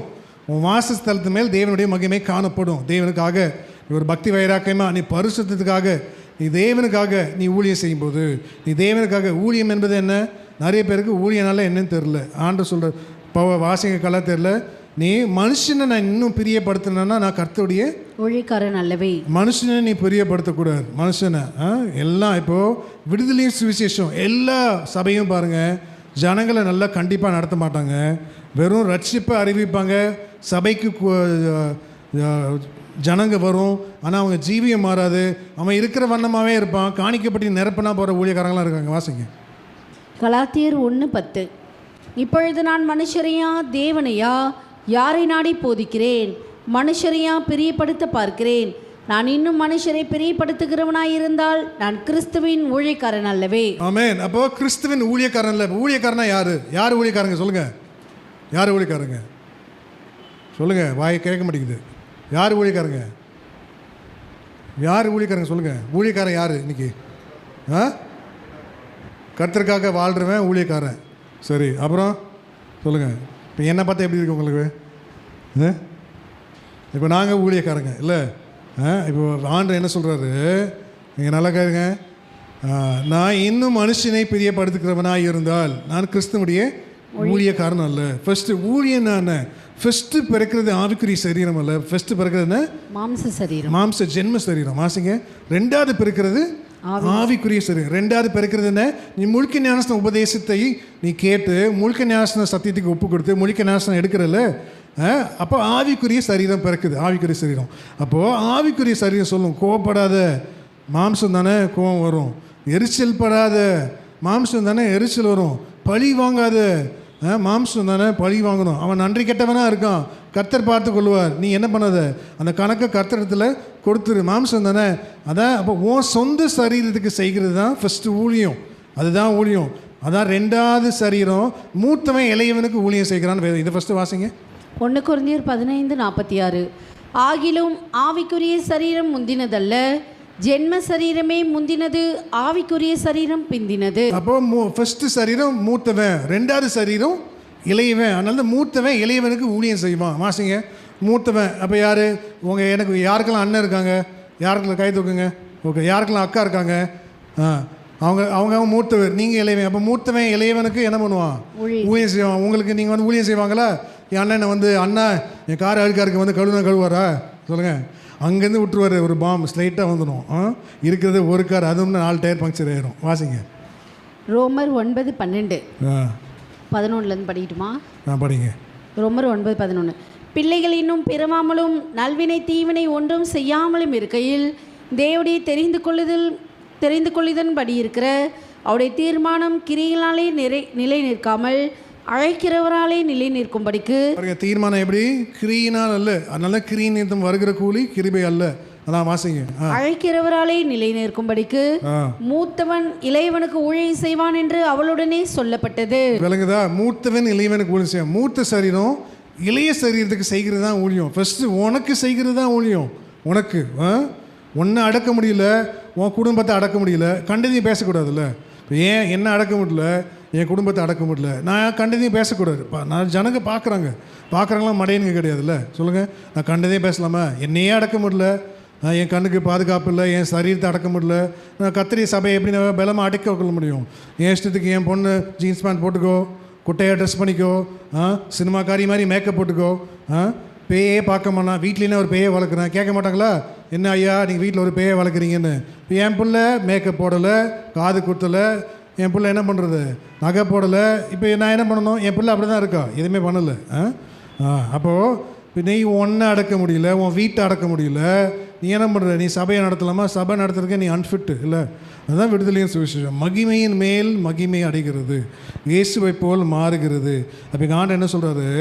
மோசைக்கு கற்பித்தபடியே அவன் கட்டினான். இவ்விதமாய் மோசை கட்டி முடித்த பின்பு கர்த்தருடைய மகிமை இறங்கிற்று. கர்த்தருடைய மகிமை அது மேல் இறங்கிற்று. அதனால தான் ஆண்டவர் சொல்கிறது, மகிமையானவைகளின் மேல் கர்த்தருடைய காவல் உண்டாயிருக்கும். வாசிங்க. ஏசாயா 4:5 கடைசி பகுதி வாசிங்க. ஏசாயா 4:5. பகலில் வெயிலுக்கு நிழலாகவும் பெருங்காற்றுக்கும் மழைக்கும் அடைக்கலமாகவும் மறைவிடமாகவும் ஒரு கூடாரம் உண்டாயிருக்கும். ஏசாயா 4:5 படிங்க. லாஸ்ட் பகுதியா? ஆமாம். மகிமையானவைகளின் மேலெல்லாம் காவல் உண்டாயிருக்கும். பாருங்க, மகிமையானவைகள் மேலெல்லாம் காவல் உண்டாயிருக்கும். மகிமையான சபை இயேசுவை அறிவிக்கும் போது, இயேசுவை போல் மாறும்போது பேசுகிறேன்னு கேட்குற நீங்களும், மகிமையானவைகள் மேல் என்ன இருக்கும்? காவல் உண்டாயிருக்கும். காவல்னா என்ன? காவல்னா என்ன? காவல் நிலையம் இருக்குல்ல, அப்படின்னா என்ன? போலீஸ் ஸ்டேஷன், காவல். அப்போ தேவன் உடனே பாதுகாக்கிறார் இல்லை.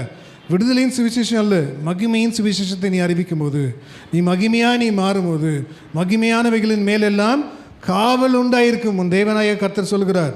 அப்போது காவல் உண்டாயிருக்கும். இப்போது ஆசரிப்பு கூடாரம் ஃபஸ்ட்டு மகிமையாக மாறுகிறதுக்கு ஃபஸ்ட்டு குவாலிஃபிகேஷன். பழைய ஏற்பாடு காலத்தில் ஆசரிப்பு கூடாரம். இப்போ யார் ஆசரிப்பு கூடாரம்?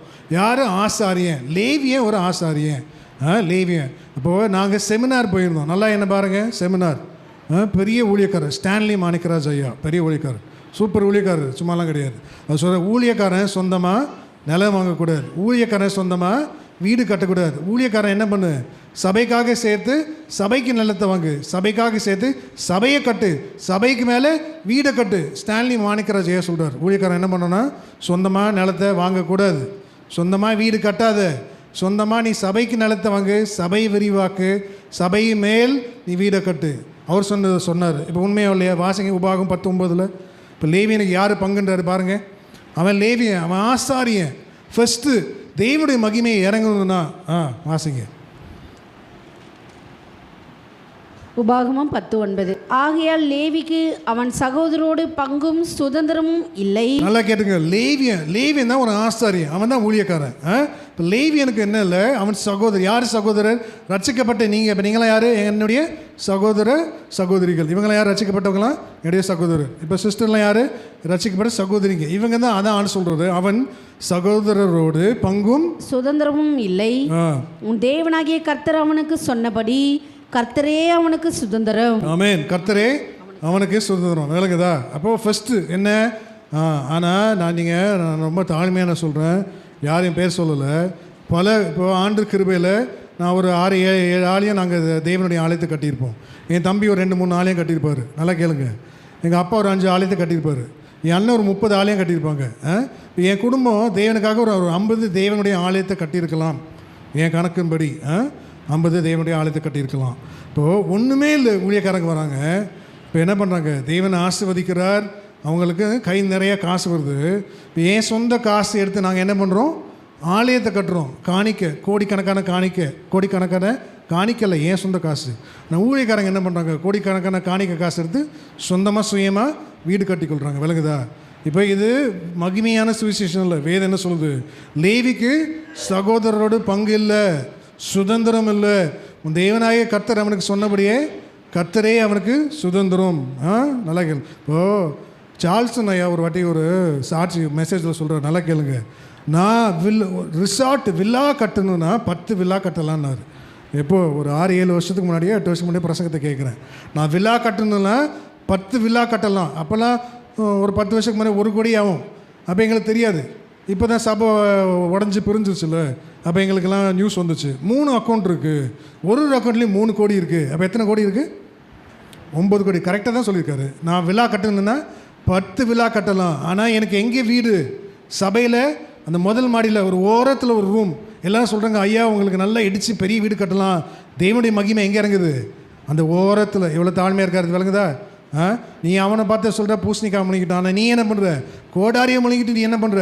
சோத்திரம். நீ கோடாரியை முழுங்கிட்டு நீ இஞ்சி கஷ்டம் குடிக்கலாமா? கோடாரியை முழுங்கிடுற. கேட்டால் ஐயா சார்ல்சன் ஐயா நல்ல உயர்ந்த ட்ரெஸ்ஸு போட்டாருன்னு நிறைய ஊழியக்காரங்க குற்றச்சாட்டுவாங்க. அவர் என்ன பண்ணுறாரா? நான் கட்டினா 10 விழா கட்டலாம். 10 விழா. அவர் என்ன சொன்னார்? ஏன் தேவனுடைய மகிமை இறங்குது. அந்த ஒரு சின்ன ரூம், ஃபஸ்ட் ஃப்ளோரில் சின்ன ரூம். காதால் நான் கேட்டேன் சாட்சி. எத்தனை கோடி இருக்குது பேங்க் அக்கௌண்ட்டில்? 9 கோடி. அப்போ லேவி எனக்கு பங்கு இல்லை, பங்கு கிடையாது. ஆனால் ஊழியக்காரங்களாம் வஞ்சிக்கிறாங்க. என்ன? ஜனங்களை ஏமாற்றி என்ன பண்ணுறாங்க? அப்போது உன் ஆசரிப்பு கூடாரத்தை தொட்டு நீ பிரியக்கூடாது. வாசிங்க. யாத்ராகமம் 32ஆம் அதிகாரம் 33:11. யாத்ராகம் 33:11. ஒருவன் தன் சிநேகிதனோடு பேசுவது போல கர்த்தர் மோசேயோடு முகமுகமாய் பேசினார்.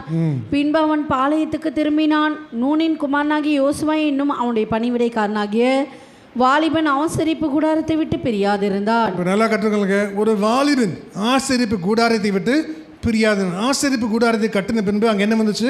கர்த்தருடைய பெட்டி வந்துச்சு. கர்த்தருடைய பெட்டி இருக்கிற இடத்துல தான் ஒரு ஊழியக்காரன் இருக்கணும். அதான் தேவன் விரும்புகிறார். அப்போது இந்த ஒரு வாலிபன் அவன் என்ன? ஒரு கோத்திரத்தின் பிரபு என்னப்படுகிறான். வாசிங்க. அந்த வாலிபன் என்ன பண்ணுவான்? 12 கோத்திரத்தின் பிரபு. சின்ன பையன்தான். அவனுக்கு சமயம் இருக்குது, அவனுக்கு காசு இருக்குது, அவனுக்கு என்ன இருக்குது? நேரம் இருக்குது.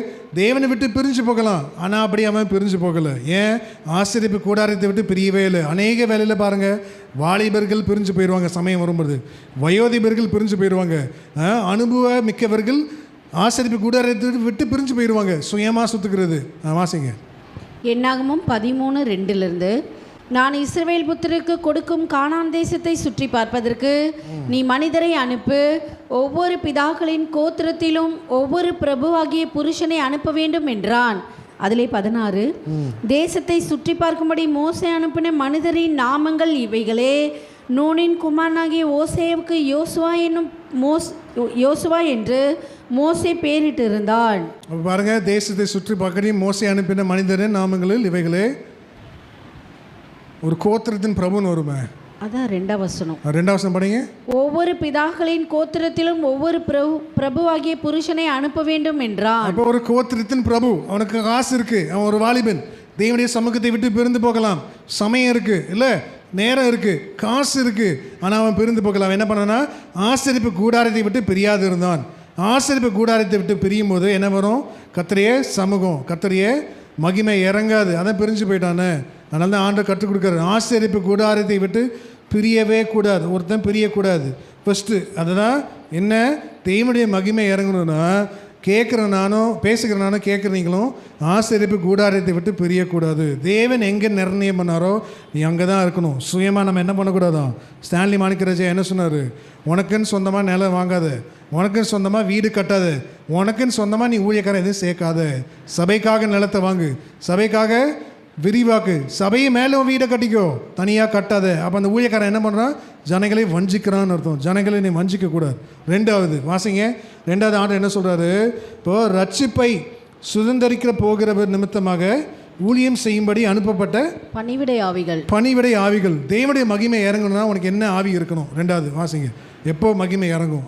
எபிரேயர் 1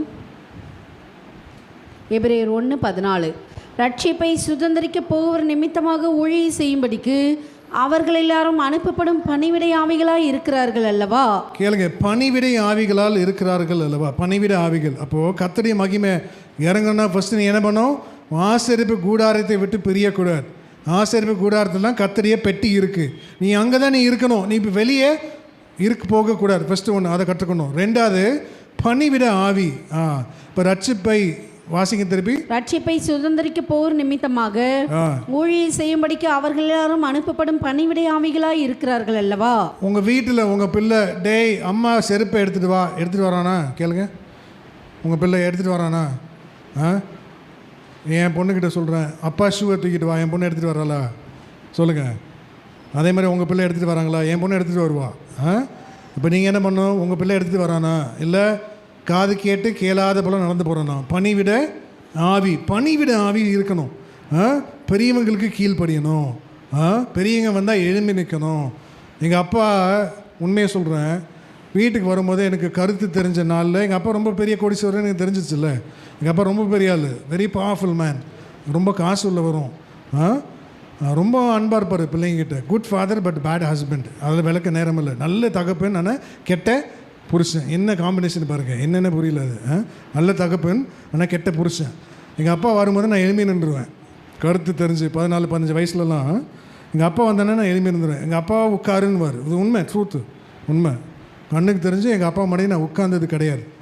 இப்போல்லாம் அப்படி இல்லை. நீ வருது, அம்மா நான் பார்த்துக்கிறேன், பிள்ளை என்ன பார்த்து அம்மா பார்த்து கண்ணடிக்கும், அப்பா வந்தால் போடு நான் பார்த்துக்கிறேன், எழும்புறதே கிடையாது. எல்லா பிள்ளைங்களும் அப்படி தான். இப்போல்லாம் பிள்ளைங்களாம் அவ்வளோ செல்லும் அல்ல. பிள்ளைங்க என்ன பண்ணும்? அப்பா மேலே காலை போட்டுக்குங்க. எங்கள் அப்பா மேலே நான் காலை போட்டால் என்ன ஆகும்னு எனக்கே தெரியாது. வீட்டை விட்டே அனுப்பிச்சிருப்பாருன்னு நினைக்கிறேன். ஆனால் நல்ல அன்பான அப்போ தான். இப்போ கல்ச்சர் மாறிடுச்சு. பணிவிட ஆவி. எங்கள் அம்மா செருப்பை கொண்டு வர சொல்லுவாங்க, செருப்பை அம்மா தூக்கிட்டு வரணும். இல்லை எல்லாம் உண்மை. உங்கள் பிள்ளை கேட்குதா? உங்கள் பிள்ளை கேட்குதா இல்லையா? சொல்லுங்கள், கேட்குதா இல்லையா? வீட்டில் நீ தானேடி எழும்புன, பெட்டை மடிடி, பிள்ளை கவரை போடுறி, துணியை பெருக்கிடின்னு யாரை கேட்குறாங்களா? உங்கள் வீட்டுக்கு வந்தால் தான் தெரியும் உங்கள் பிள்ளைங்களாம் என்ன இருக்குன்னு. உலகத்தில் என்ன இருக்குது? என்ன காலேஜ் இது? கேட்ரிங் படிக்கிறாங்களே, ஹாஸ்பிட்டாலிட்டி மேனேஜ்மெண்ட்டா, ஹோட்டல் மேனேஜ்மெண்ட். பல லட்சம் கொடுத்து படிக்கிறான். என்ன படிக்கிறான்? வீட்டில் தட்டு கழுவாதவன் ஹோட்டல் மேனேஜர் போய் 100 தட்டு கழுவுறான். அல்லையே சொல்லுங்கள், அல்லேலூயா. வீட்டில் தட்டு கழுவாதவன் காசு கொடுத்து ஹோட்டல் மேனேஜ்மெண்ட் வேலைக்கு போய் 100 தட்டு கழுவுறான். வீட்டில் அம்மா அப்பா எவ்வளோ சொல்லுவாங்க, துணியை மடிடி, ஷூவை தட்டுடி, பெருக்கிடி. அங்கே என்ன பண்ணுவான்? எவனோ எச்ச பிளேட்டை அழுறது, எவனோ படுத்து பெட்ஷீட்டை மடிக்கிறது, எவனோ போட்டு ஷூவை தூக்கி வைக்கிறது, பெருக்கிறது, எல்லாம் ஹோட்டலில் அவங்க சொல்லித்தரான் பாருங்கள். பணிவிடை சொல்லித்தரோம். நல்லது தான், நல்ல கோர்ஸ்லாம் இருக்குது. நம்ம சபையில் நம்ம ஊழியக்காரர் சொல்கிறாரு, யாரை பார்த்து, ஏமா சிஸ்டர் அந்த செருப்பெல்லாம் அடுக்கி வைங்க, அவ்வளோதான் அந்த சிஸ்டர் சபைக்கே வருது. யாரோ பிரதர் வாங்க அந்த நிறைய செருப்பு அங்கே கொஞ்சம் தள்ளி வை, அவள் தான் அந்த மனுஷன். அந்த பிரதர் என்ன பண்ணுறாரு? சபைக்கே வரமாட்டார். நாங்கள் போகிற கன்வென்ஷனில் எம்எல்ஏக்கெல்லாம் ஃபஸ்ட்டு கொடுக்குறது தொடப்பம் தான். என்ன பண்ணுவாங்க? நீ எம்எல்ஏயா? ஃபஸ்ட்டு கக்கூஸ் கொள்கிற வேலை தான். ஃபஸ்ட்டு என்ன வேலை? நீ போய் கழுவு கக்கூஸு. அதான் நம்ம ஒரு பாஷையில் சொன்னால் தான் நல்லா சாரமாக ஏறும். நிஜமாக உண்மை. எம்எல்ஏ எம்பிக்கெலாம் ஃபஸ்ட்டு பிரதானமான ஊழியம் நீ டாய்லெட் க்ளீன் பண்ணு. நீ அப்புறம் நீ ஒன்றுமே அப்போ எனக்கெல்லாம் ஊழியம் கொடுத்தாங்க என் சர்ச்சில். கிச்சனில் போட்டுட்டாங்க. கிச்சன் எனக்கும் சமையலுக்கு என்ன சம்மந்தம்? என்னை பார்த்து சமைக்காத மாதிரி இருக்கேன். என்ன சமையல் வேலைக்கு போட்டுட்டாங்க. 3 நாள் பெண்டு நிமிந்துருச்சு. அப்போ தான் நினச்சி எல்லாம் சொன்னாங்க, நீ தானே நிமிந்து நின்ன, அதனால் மனுஷனாங்க. நான் 20 மூட்டை தூக்கினேன். 20 மூட்டை தூக்கி கழுவி நாங்கள் தான் என்ன கடையில் வறுத்து எனக்கு அப்போ தான் ஊழியனா சமையல் அவ்வளோ கஷ்டம்தான் இப்போ எங்கள் அப்போ தான் தெரியுது. இப்போ மனைவியெல்லாம் இப்போ உண்மை இப்போ மனைவி சமையக்காரியாக இருக்கா, உன் மனைவி என்னடி என்னடி கொண்டு வந்தேன்னு ஒரு நல்ல சமைக்கிற வீட்டுக்கு வேலைக்கு வச்சா எவ்வளோ 20,000 ஆகுமா சொல்லுங்கள்? இப்போ 20,000 மிச்சம் தானே. ஒரு நல்ல மேல் வேலைக்கு உன் வீட்டுக்கு வேலைக்கு வச்சா என்ன 10,000 ஆகுமா? அது மிச்சம் தானே. ஒரு நல்ல வீட்டை பார்க்குறா, கார்டன் தண்ணி விட்றா, அது வேலைக்கு வச்சா எவ்வளோ ஒரு 15,000 ஆகாமல் உன் மனைவியோட மதிப்பு 50,000 அல்ல இல்லையா? அல்லேலூயா. ஆனால் யாருக்கும் தெரில என்னை 3 வேலை வறுத்து எடுத்துட்டாங்க. நாங்கள் தான் என்ன பண்ணணும், மூட்டையை தூக்கணும், நாங்கள் தான் அரிசியை கழுவணும், நாங்கள் தான் என்ன பண்ணணும், அந்த பாய்லரில் தண்ணி கொட்டி விறகு கொட்டி சாம்பார்லாம் செஞ்சேன், சாம்பார்லாம் பண்ணேன். நான் பண்ண சாம்பார் தான் என் பிள்ளைய கன்வென்ஷன்லாம் சாப்பிட்டுச்சு இல்லை இல்லையா? இப்போ எவ்வளோ பாருங்கள். அப்போ பணிவிட ஆவி, பணிவிட செய்கிறவனா தேவனை வேணால் கையில் எடுக்க முடியும். பணிவிட செய்கிறானா உன் பிள்ளை உங்கள் மக பணிவிட செய்கிறாளா, பணிவிட செய்யணும் பணிவிட. ஆனால் இப்போ பணிவிட எப்படி ஆச்சு சபையில் விடுதலைன்னு சுவிசேஷத்துக்கு அது பணிவிட இல்லை, பணிவிட வேறு. அதனால தான் ஆண்டவர் என்ன சொல்கிறது, அது ஒரு தூதரின் ஆவி. என்ன ஆவி அது? வாசிங்க திருப்பி. ரட்சிப்பை சுதந்திரிக்கிற நிமித்தமாக ஊழியை செய்யும்படிக்கு அவர்கள் எல்லாரும் அனுப்பப்படும் பணிவிடை ஆவிகளாய் இருக்கிறார்கள் அல்லவா? ஆமென். பணிவிட ஆவி. ஒரு உண்மையான சாட்சி சொல்கிறேன் கேளுங்க. ஒரு ஊரில் அவருக்கு என்ன பண்ணுறது, டிசர்னிங் நல்லா புரியும், ஆனால் படிக்க தெரியாது. வயலில் தானே இருக்காங்க விவசாயிங்க நிறைய பேர், சபைக்கு அடிக்கடி வருவார், நல்லா கற்றுக் கொடுத்ததுனால, ஆனால் நல்ல புரிகிற தன்மை இருக்குது. அவர் என்ன பண்ணார், சபைக்கு ஒரு பொருத்தனை பண்ணார். அன்றைக்கி அவர் வயலில் விளைஞ்சதை சபைக்கு கொடுக்கலான்னு ஒரு பெரிய வாழை தாரா, பெருசாக இருக்க பேர் தார் தானே, வாழை தார் வெட்டி வச்சுருக்காரு. சபை வீட்டுக்கு முன்னாடி வெட்டி வச்சுருக்காரு. நாளைக்கு சர்ச் சண்டே தேவனுக்காக கொடுக்கலான்னு அவர் உள்ளே போய் 1 மணி நேரம் தூங்கிட்டார். 1 மணி நேரம் கழித்து வந்து பார்த்தா வாழைத்தார் காணும். உடனே 5 நிமிஷம் சுற்றி தேடுறாரு. இப்போ அங்கே இங்கேயும் போய் தேடுறாரு. 10 நிமிஷம் 1/2 மணி நேரம் கிடைக்கல. உடனே கோந்துச்சு. அவர் சொல்கிறாரு, எனக்கு நியமிக்கப்பட்ட தூதன் எங்கே? அவர் தெரியுது பாருங்க, தூதன் யார்? பணிவிட ஆவி. ஒவ்வொரு பேசுகிற எனக்கும் கேட்குறவங்களுக்கு கார்டியன் ஏஞ்சல்னு ஒன்று இருக்கும் இல்லை? எனக்கு என்னன்னு தெரியல பாஸ்டர், நான் அப்படி ஜஸ்ட்டு மிஸ் ஆக்சிடென்ட் ஆகிருக்கும், ஆனால் என்ன பண்ண யாரும் என்ன தட்டி விட்ட மாதிரி இருந்துச்சு தெரியுமா உங்களுக்கு? அந்த யாரை அந்த மாதிரி சாட்சி கேட்டிருக்கீங்களா? அது ஒரு தனிப்பட்ட நபருக்கு ஒரு தேவன் ஒரு கார்டியன் ஏஞ்சல், ஒரு தூதன் வைத்திருப்பார். அவர் சொல்கிறாரு, எனக்காக பணிவிடை செய்யப்பட்ட தூதன் எங்கே? உன் வேலை என்ன? அந்த வாழைப்பழத்தை காக்கிறது தவிர நீ வேலை என்ன? நீ தூங்குறிய, உனக்கு என்ன அவ்வளோ கண்ணாமன்னு நானே புனியன்னு சரமாரியே தூதனை திட்டிட்டு போயிட்டார். எங்கே போயிட்டார்? அவர் கொட்டைக்கே போயிட்டார். ஒரு 5 நிமிஷம் கழித்து பக்கத்து வீட்டு கொட்டை கப்பன்னு எரியுது. ஃபஸ்ட்டு ஒருத்தன் ஓடி வந்தான் வெளியே, 2வது ஒருத்தன் ஓடி வந்தான், 3வது ஒருத்தன் ஓடி வரான், வாழைத்தாரோடு ஓடி வரான் வெளியே. எப்படி? 3வது ஒருத்தன் ஓடி வரான், ஃபுல் ஸ்பீடில் வாழைத்தாரோடு அவர் வெளியே ஓடி வர்றாரு. அப்போ தெரியுதா? அப்போது பணிவிடை ஆவி அவருக்கு தெரியுது பாருங்கள். நம்ம ஆளுங்க என்ன பண்ணுவாங்க, இப்போ தானியலை சிங்க கேபியில் போடும்போது எத்தனையோ 100கணக்கான சிங்கங்கள் இருந்துச்சுன்னா, அப்போ தேவன் எப்படி யுத்தம் பண்ணுறாரு? 500 சிங்கனா 500 தூதனை தேவன் அனுப்புகிறார். ஆமென். ஒரு தானியலுக்காக எத்தனை தூதன்? 500 தூதன். அப்போ நமக்காக ஒரு பணிவிட ஆவி இருக்கிறோன்னா தேவன் அவனை கையிலேயே எடுக்க முடியும். அவனுக்குன்னா தேவனுடைய மகிமை இறங்கும். ஆசரிப்பு கூடாரத்தை விட்டு ஃபஸ்ட்டு பிரியாது இருக்கிறவன் அவன் லேவியனாக இருக்கணும். அவனுக்கு எந்த சுதந்திரமும் இருக்கக்கூடாது. 2வது அவன் பணிவிட ஆவியாக இருக்கணும். 3வது வாசிங்க. 2வது பார்க்கணும். பணிவிட ஆவி இருக்கணும். மத்தேயு 20:28 வாசிங்க. இப்போ இயேசு எப்படிப்பட்டவர்? மனுஷகுமாரன் ஊழியம் கொள்ளும்படி வராமல் ஊழியம் செய்யும்படி வந்தார். வாசிங்க. மத்தேயு 20:28. அப்படியே மனுஷகுமாரன் ஊழியை கொள்ளும்படி வராமல் ஊழியை செய்யவும் அநேகரை மீட்கும் பொருளாக தம்முடைய ஜீவனை கொடுக்கும் வந்தார் என்றான். ஆமென். கர்த்தரே பரிசுத்தமான மகிமை உண்டாகட்டும். நல்லா கற்றுக்கொள்ளுங்க. இன்னொரு சாட்சி சொல்கிறேன். ஒரு விதவை, பெயர் சொல்லலை, நீங்கள் எல்லாருக்கும் தெரிஞ்சிடும், அவரும் பெரிய ஊழியக்காரர் தான். அந்த விதவை என்ன பண்ணாங்க, அந்த ஊழியக்காரர் சபையை கட்டுறான்னு சொல்லி அந்த சொந்த அந்த 1/2 கிரவுண்டு நிலத்தை விற்று சபைக்கு கொடுத்தாங்க. உண்மை. அப்போது 10 வருஷம் கழித்து அந்த ஊழியக்காரர் விசாரிக்கிறார். அந்த விதவை அம்மா எங்கே எப்படி இருந்துச்சான், அதே கொட்டால வேறு இடத்துல. அந்த ஊழியக்காரர் போய் அந்த அம்மாக்காக ஒரு வீடு கட்டி கொடுத்தார். அல்லேலூயா. எப்படி விளையுதா? நீ எதை விதைக்கிறையோ எங்கே அந்த விதவையோட எண்ணத்தை பாருங்கள். ஊழியக்காரருக்காக சொந்த நிலத்தையே விற்று. ஆனால் இப்போ அப்படி அல்ல. மனுஷகுமாரன் ஊழியம் கொள்ளும்படி வராமல் ஊழியம் செய்யும்படி. அப்போ ஒரு ஊழியக்காரனா தேவன் உன்னை அழைக்கிறாருன்னா நீ என்ன பண்ணும்? ஊழியம் செய்யணும். நீ ஊழியம் கொள்ளும்படி தேவன் உன்னை அழைக்கலை. அப்போது ஆனால் அவங்க தான் பணிவிடைக்காரர்கள். 1 சாமுவேல் வாசிங்க. ஏலி இடத்துல சாமுவேல் வளர்றான், பிள்ளையான வளர்றான். ஏலி பெரிய பிரதானமான ஆசாரியனுக்கு பிள்ளைகள் உண்டு. யார்? ஊழியக்காரனுக்கு இப்போ பிள்ளைகள். ஆனால் போக்கிரி பிள்ளைகள், நம்பர் 1 போக்கிரி. வேசித்தனம் பண்ணுறானுங்க, பலியை எடுத்துக்கிறானுங்க. ஆனால் அந்த மத்தியில் கூட ஒரு பிள்ளை பரிசுத்தமாக வளர்க்குறான். வாசிங்க 1 சாமுவேல் 2:18. சாமுவேல் எனும் பிள்ளையாண்டான் சணல் நூல் ஏபத்தை தரித்தவனாய் கர்த்தருக்கு முன்பாக பணிவிடை செய்தான். பாருங்க, கர்த்தருக்கு முன்பாக பணிவிடை செய்கிறான். சாமுவேல் எப்படிப்பட்டவன்? தேவனுக்கு முன்பாக பணிவிடை செய்கிறான். கர்த்தருக்கு முன்பாக பணிவிடை செய்கிற ஆவி, பணிவிடை. அப்போது ஃபஸ்ட்டு தேவன் கூப்பிடுகிறார். யாரை கூப்பிடுறாரு? சாமுவேல். என்னை விட நீங்கள் நல்லா பேசுவீங்க, அதனால் எல்லா பிரசங்கத்தையும் நீங்கள் நம்பாதீங்க. அப்படின்னா உன்னை இறக்கிட்டு கீழே இருக்கவங்களாம் மேலே ஏற்ற வேண்டியது தான் இல்லை? அதான் ஆச்சு. ஒரு ஊழியக்காரர் சொல்கிறாரு, கீழே இருக்க ஜனம் என்னை விட நல்லா பேசும், அதனால் எல்லா பேசுகிற பிரசங்கத்துக்கு நீங்களாம் கேட்கக்கூடாது, அந்த சபைக்கெல்லாம் போகக்கூடாதான். சபையை குறித்து நீ மேன்மை பாராட்டக்கூடாது. ஸ்தாபனம் ஸ்தாபனத்தை குறித்து மேன்மை பாராட்டக்கூடாது. உங்களுக்கு விளங்குதா? லேட் சீஃப் பாஸ்டர் டியூ தாமஸ் என்ன சொன்னார்? எல்லாம் உண்மையான சாட்சி, காதால் நான் கேட்டிருக்கேன், கேளுங்க. சீஃப் பாஸ்டர் தெரியும்ல, சிபிஎம், பல ஆயிரம் கோடி. சீஃப் பாஸ்டர் ஒருவர் தான். அவர் சொன்னால் தான் எல்லாமே. அவர் எஸ்னா எஸ், நோ. அவர் லேட் சீஃப் பாஸ்டர் டியூ தாமஸ் சொல்கிறாரு, நீ எந்த சபையில் வேணாலும் இருக்கலாம், நீ சிபிஎத்தில் இருக்கலாம், நீ டிபியில் இருக்கலாம், எந்த பிஎத்துலையாவது இருக்கலான்னு தெரியும். அவர் சபையை அவர் மட்டுப்படுத்துகிறார். பாருங்க, நீ மகிமையான சபையில் இருக்கிறாயான்னு தான் அவர் சொன்னார். நீ மகிமையான சபையில் இருக்கிறாயா? நாங்கள் செமினார் போனோம். செமினாரில் ஆணையே போனேன்றாங்க. இந்த ஸ்தாபனம், ஏன்னா நான் ஏஜியில் தானே நாங்கள் படித்தோம் பைபிள் காலேஜில். இந்த ஸ்தாபனம் பெருசு. அங்கே ஏப்ரஹாம் தாமஸ் ஐயா தான் கடைசியில் பிரசங்கம் கொடுக்குறாரு. அவரை போல் யாருமே பிரசங்கியாரே இல்லை. தூக்கி கீழே ஆண்டு சொல்கிறாரு, மனுஷனுக்கு உண்டாகும் புகழ்ச்சியே வாசிங்க. பெரிய ஊழியக்காரர், அவரையே தலைகுனி வச்சுட்டாங்க. மனுஷனுக்கு உண்டாகும் புகழ்ச்சி அவனுக்கு வரும் சோதனை. அவர் ஃபஸ்ட்டு வந்த புல்பிட்டில் என்ன சொன்னார்? ஸ்தாபனம் மேன்மையானதான், ஆனால் ஸ்தாபனத்தை குறித்து மேன்மை பாராட்ட வேண்டாம். தேவன் என்ன வாக்கு கொடுக்குறாரோ அந்த வாக்கு கொடுக்குறவன் தான் ஊழியக்காரன். ஸ்தாபனத்தை குறித்து மேன்மை பாராட்டதுன்னு சொன்னார். யார் சொன்னார்? யாரே? ஏப்ரஹாம் தாமஸ் ஏஜில் இருக்கார். அவர் சொல்கிறார், ஸ்தாபனத்தை குறித்து மேன்மை பாராட்டாத, தேவன் கொடுக்குற வாக்கை கொடு. இப்போ எந்த ஊழியக்காரன் இந்த ஸ்தாபனம் நல்ல ஸ்தாபனம், இதை விட்டு நீங்கள் வெளியே போகாதீங்க, அப்போ அந்த ஊழியக்காரன் பயப்படுறான்னு அர்த்தம். அந்த ஊழியக்காரனுக்கு பயம் வந்துருச்சு. வாசிங்க நீதிமொழிகள் 27:21. வெள்ளிக்கு குகையும் பொண்ணுக்கு புடமும் சோதனை, மனுஷனுக்கு அவனுக்கு உண்டாகும் புகழ்ச்சியே சோதனை. அப்படி உயர்த்திட்டாங்க. அங்கே ஏப்ரஹாம் தாமஸ் உயர்த்திட்டாங்க. இவரை போல பிரசங்கியார் யாருமே இல்லை.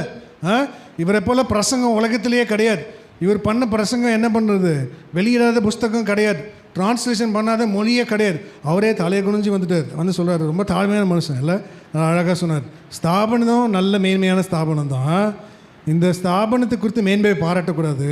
நீ ஊழியக்காரனா தேவன் என்ன வார்த்தையை கொடுத்தாரோ நீ அதை தைரியமாக சபைக்கு சொல்லு. ஸ்தாபனத்தை குறித்து மேன்மை பாராட்டக்கூடாது. அப்போது நான் என்னோட நீ நல்லா பிரசங்கிக்கிறீங்க, நிறைய பேர் நல்லா பிரசங்கிக்கிறாங்க, அவங்க சபைக்கு நீங்கள் போகாதீங்க. இப்போது நம்ம ஐயாவை எடுத்துப்போம்.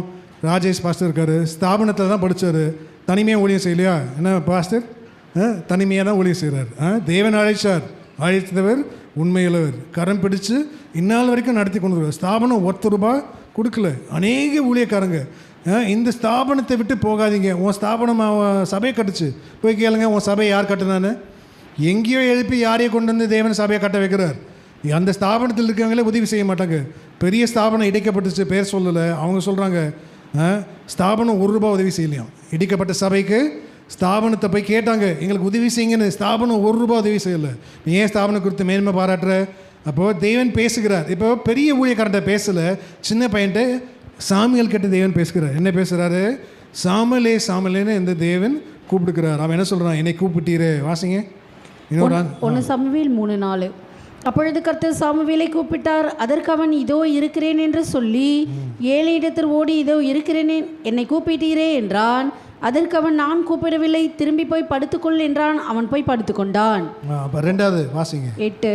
கர்த்தர் மறுபடியும் 3ஆம் விசை சாமுவேலே என்று கூப்பிட்டார்.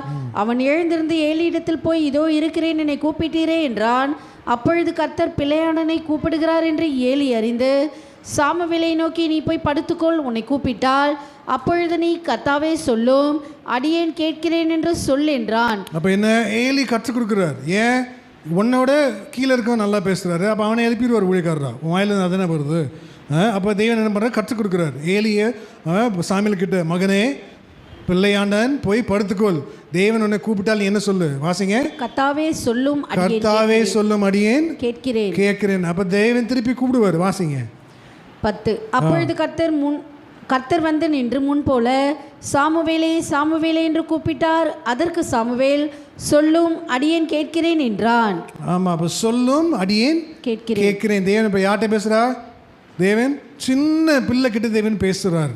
பிரதானமான ஊழியக்காரன்ட்ட பேசலை. ஏன் பேசலை? அவன் லேவியனாக இருக்கணும். உலக ஆசை வந்துருச்சு.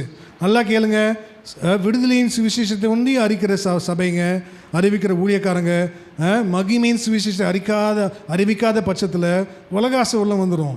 லேவியனாக இருக்கணும், அவனுக்கு பங்கு எதுவும் இல்லை, சுதந்திரம் எதுவும் இல்லைன்றாரு. ஆனால் அவங்க அப்படி இல்லை. ரெண்டாவது என்ன பண்ணணும்? பணிவிட ஆவி இருக்கணும்.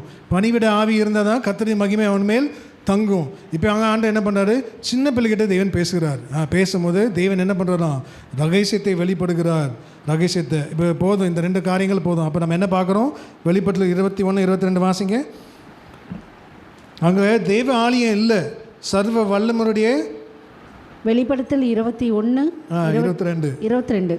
அதிலே தேவாலயத்தை நான் காணவில்லை, சர்வ வல்லமையுள்ள தேவனாகிய கர்த்தரும் ஆட்டுக்குட்டியானவருமே அதற்கு ஆலயம். ஆட்டுக்குட்டியானவரே அதற்கு ஆலயம். கொலோசியர் 3:4 படிங்க. கொலோசியர் 3:4. நம்முடைய ஜீவனாகிய கிறிஸ்து வெளிப்படும் போது நீங்களும் அவரோடு கூட மகிமையில் வெளிப்படுவீர்கள். இயேசுவை போல நீ மாறும்போது, மகிமையான சுவிசேஷம் அறிவிக்கும் போது, இயேசுனுடைய குணநலங்கள் வரும்போது. அடுத்தது வாசிங்க. சங்கீதம் 72:24, 73:24. சங்கீதம் 73:24. உம்முடைய ஆலோசனையின்படி நீர் என்னை நடத்தி முடிவிலே என்னை மகிமையில் ஏற்றுக்கொள்வீர். ஆமென். முடிவிலே என்னை மகிமையில் ஏற்றுக்கொள்வீர். இருக்கலாம். இப்போ தேவன் நம்மள அவருடைய ஆலோசனையின்படி நம்மை நடத்துகிறார். முடிவில் நம்மை மகிமையில் ஏற்றுக்கொள்வார். எல்லாம் எழுமே இருக்கலாம். கேலன் கீபோர்ட் போடுமா, ஒரு 5 நிமிஷம் கண்களை மூடுங்க, ஒப்பு கொடுப்போம். இந்த காலை வேளையில் பாருங்கள், ஏராளமான திருவசனத்தை பரிசுத்த ஆவியினர் போதித்தார். வேதத்தின்படி நம்ம என்ன பார்க்குறோம்? மகிமையின் மேல் மகிமை அடைந்து மறுரூபமாக்கப்படுவீர்கள் என்று திருவசனம் போதிக்கிறது. இப்போ 2 விடுதலையின் சுவிசேஷன் ஒன்று உண்டு, மகிமையின் சுவிசேஷன் ஒன்று உண்டு. விடுதலையின் சுவிசேஷம், அடிமைத்தனத்தில் இருக்கிற எகிப்தில் உள்ள ஜனத்தை தேவன் ரட்சித்தார். ரட்சிப்புனா தேவன் பராமரிக்கிறார், தேவன் உன்னை பாதுகாக்கிறார், உன்னை போஷிக்கிறார். நான் ரட்சிப்புக்கு இன்னும் என்ன அர்த்தம்? தேவன் உன்னை விடுதலையாக்குகிறார் என்ற ஒரு அர்த்தம். அதான் வேதத்தில் நம்ம பார்க்குறோம். என்ன பார்த்தோம்? கிங் ஜேம்ஸ் வெர்ஷன் ஜட்ஜஸில் 7ஆம் அதிகாரம் 6ஆம் அதிகாரம் 8-9, and I delivered you out of the hand of Egyptian. I delivered you. deliverance விடுதலை. தமிழர் ரட்சிப்பின் இருக்கு. அப்போ தேவன் பாருங்க விடுதலையாக்குறார். அடிமைத்தனத்தில் இருக்குன்னு தேவன் விடுதலையாக்குகிறார். விடுதலையின் சுவிசேஷம் என்ன? ட்ராக்ஸ் சேரும். இயேசு எல்லா சபையிலும் ஒரு முக்காடு இருக்கு. என்ன முக்காடு? வாங்க தேவனுக்காக ஊழியம் செய்யலாம். விடுதலையின் சுவிசேஷம் இதான் முக்காடு. சபையில் காணப்படுகிற முக்காடே இதுதான். விடுதலையின் சுவிசேஷம் அறிவித்த பின்பு எப்போ மகிமை அடைகிறது? விடுதலையின் சுவிசேஷத்தை அறிவிக்கிறோம். இயேசு நல்லவர், இயேசுவை ஏற்றுக்கொள்ளுங்க, விடுதலையாக்கப்படுவீர்கள். பில்லிசூனியம் மாறிடும், உன் தரித்திரம் மாறிடும், உன் பலவீனம் மாறிடும், உன் நோய் மாறிடும். எல்லாம் உண்மைதான். அப்போ விடுதலையின் சுவிசேஷத்தை அறிவிக்கிறோம். ஆனால் வேதம் என்ன சொல்லுது?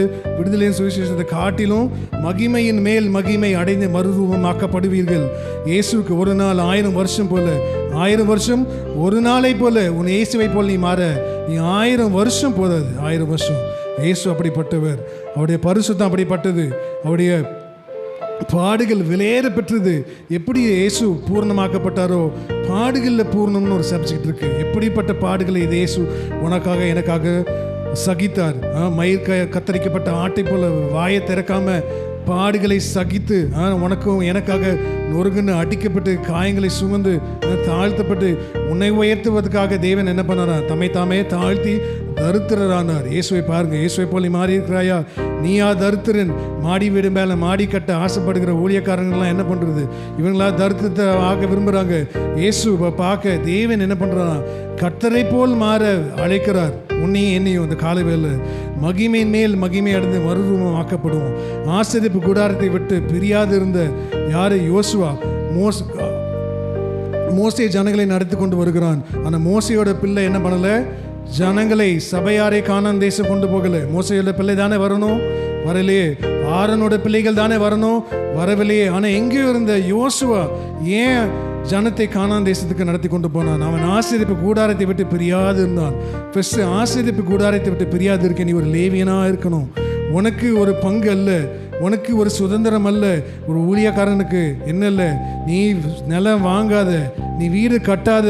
நீ இதெல்லாம் ஸ்டான்லி மாணிக்கராஜா சொன்னார், உண்மை எல்லாம் சாட்சி. நீ அவர்கிட்ட ஃபோன் பண்ணி கேட்கலாம். இப்போ தேவன் பார்க்குறார், லேவியனுக்கு பங்கே இயேசு தான். அப்போது தேவன் ஒரு ஊழியக்காரனுக்கு பங்கே தேவன் தான். சபையை கட்டு, சபையை விரிவாக்கு, சபையின் மேல் ஆலயத்தை கட்டு, ஆலயத்தை மேல் உன் வீடை கட்டு. ஏன் உலக ஆசை உள்ள வருது? ரெண்டாவது, ஒரு ஊழியக்காரன் பணிவிடக்காரனாக இருக்கணும். இயேசு பாருங்க, ஊழியம் மெச்சிக்கொள்ள வரல, ஊழியம் செய்யும்படி இயேசு வந்தார். இயேசுவை போல் நம்ம இருக்கிறோமா அந்த கால வேளையில்? மகிமையின் மேல் மகிமை எப்படி அடைகிறது பாருங்க. கடைசியில் தேவன் ஏலி இடத்துல சாமியலை தேவன் அழைக்கிறார். சாமியல் பணிவிடக்காரனாக இருக்கிறான். பணிவிடக்காரன் சொல்லும் கர்த்தாவே அடியேன் கேட்கிறேன், சொல்லும் கர்த்தாவே. ஏலி சொல்லி கொடுக்குறான். ஏலிக்கு இப்போ தேவன் பேசலை, சின்ன பிள்ளைகிட்ட தேவன் பேச ஆரம்பிச்சிட்டார். ஊழியக்காரன் சரியில்லை, வஞ்சிக்கிறான் ஜனத்தை. தேவன் இனிமேல் உன்கிட்ட பேச மாட்டார். தேவன் சிறு பிள்ளைகளை எழுப்புவார். தேவன் உன் சபையில் உன்னை வெட்கப்படுத்தும்படி அநேகரை எழுப்புவார். வருங்காலத்தில் அது நடக்கும், காது கேட்கும். கர்த்தர் பெரிய காரியங்களை செய்ய போகிறார். நீ விசுவாசிங்க, அப்படியே கர்த்தர் பெரிய காரியங்கள் செய்வார். ஒரே சின்ன பிள்ளைகிட்ட சாமியல் கிட்ட பேசினது போல நம்மக்கிட்டையும் பேசுகிற எனக்கிட்டையும் கேட்குறவங்க கிட்டையும் ஒரு சிறு பிள்ளையாய் மாறும்போது தேவன் நம்ம இடத்துல பேச வல்லவராக இருக்கிறார். ஆமென். சோத்திரம் சோத்திரம். அழுகையின் பள்ளத்தாக்கில் நடக்கும் போதெல்லாம் ஆனந்த நீரூற்று நீர்தானையா, அபிஷேக மழையும் நீர்தானையா. அழுகையின் பள்ளத்தாக்கில் நடக்கும் போதெல்லாம் கதிரவனும் கேடகமும் மகிமையும் மேன்மையும் எல்லாமே நீர்தானே, தகப்பன் நீர்தானே. கதிரவனும் கேடகமும் மகிமையும் மேன்மையும் எல்லாமே நீர்தானே, தகப்பன் நீர்தானே. நன்மையான ஈவுகள் நாள்தோறும் தருபவரே, பாக்கியவான்கள். நன்மையான ஈவுகள் நாள்தோறும் தருபவரே, நம்புகிற மனிதரெல்லாம் பாக்கியவான்கள். என் தேவனே, என் தாட்சனே, என் தேவனே, என் தாட்சனே. உருவ நடந்திடுவேன், நடந்து சென்றிடுவேன் உமது கனமலையால். தினமும் கைத்தட்டி பாடுமே எல்லாரும். உருவ நடந்திடுவேன், நடந்து சென்றிடுவேன் உமது கனமலையால். தினமும் நிரம்பிடுவேன்.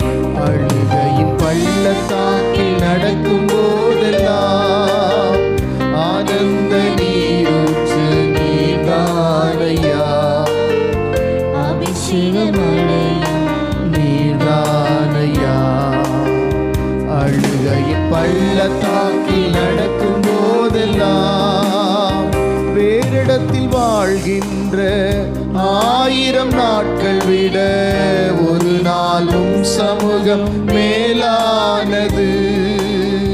வேறிடத்தில் வாழ்கின்ற 1000 நாட்கள் விட ஒரு நாளும் சமூகம் மேலானது. பலத்தின் மேல் பலத்தின் மேல் பலனடைந்து பரிசுத்த வல்லமையால் நிறைந்து நன்றி சொல்வேன். பலத்தின் மேல் பலனடைந்து பரிசுத்த வல்லமையால்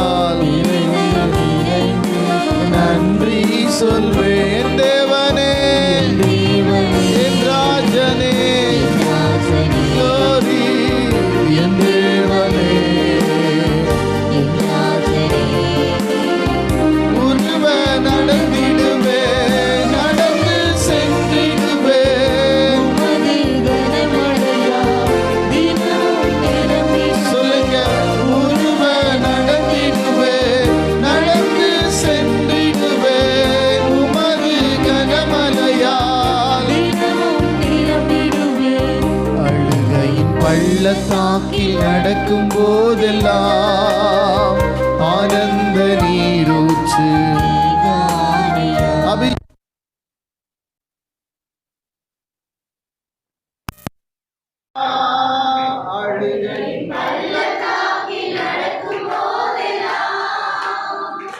ஆண்டவரே, இந்த காலை வேளையிலே இயேசுவின் நாமத்தினாலே அப்பா, இன்னைக்கு கேட்ட கர்த்தருடைய வார்த்தையின்படியாக இந்த உலகத்திலே இருக்கிற அநேக நாட்களை விட இப்படி சமூகத்திலே நாங்கள் இருக்கிறதை மேன்மை பாராட்டுகிறோம் ஐயா.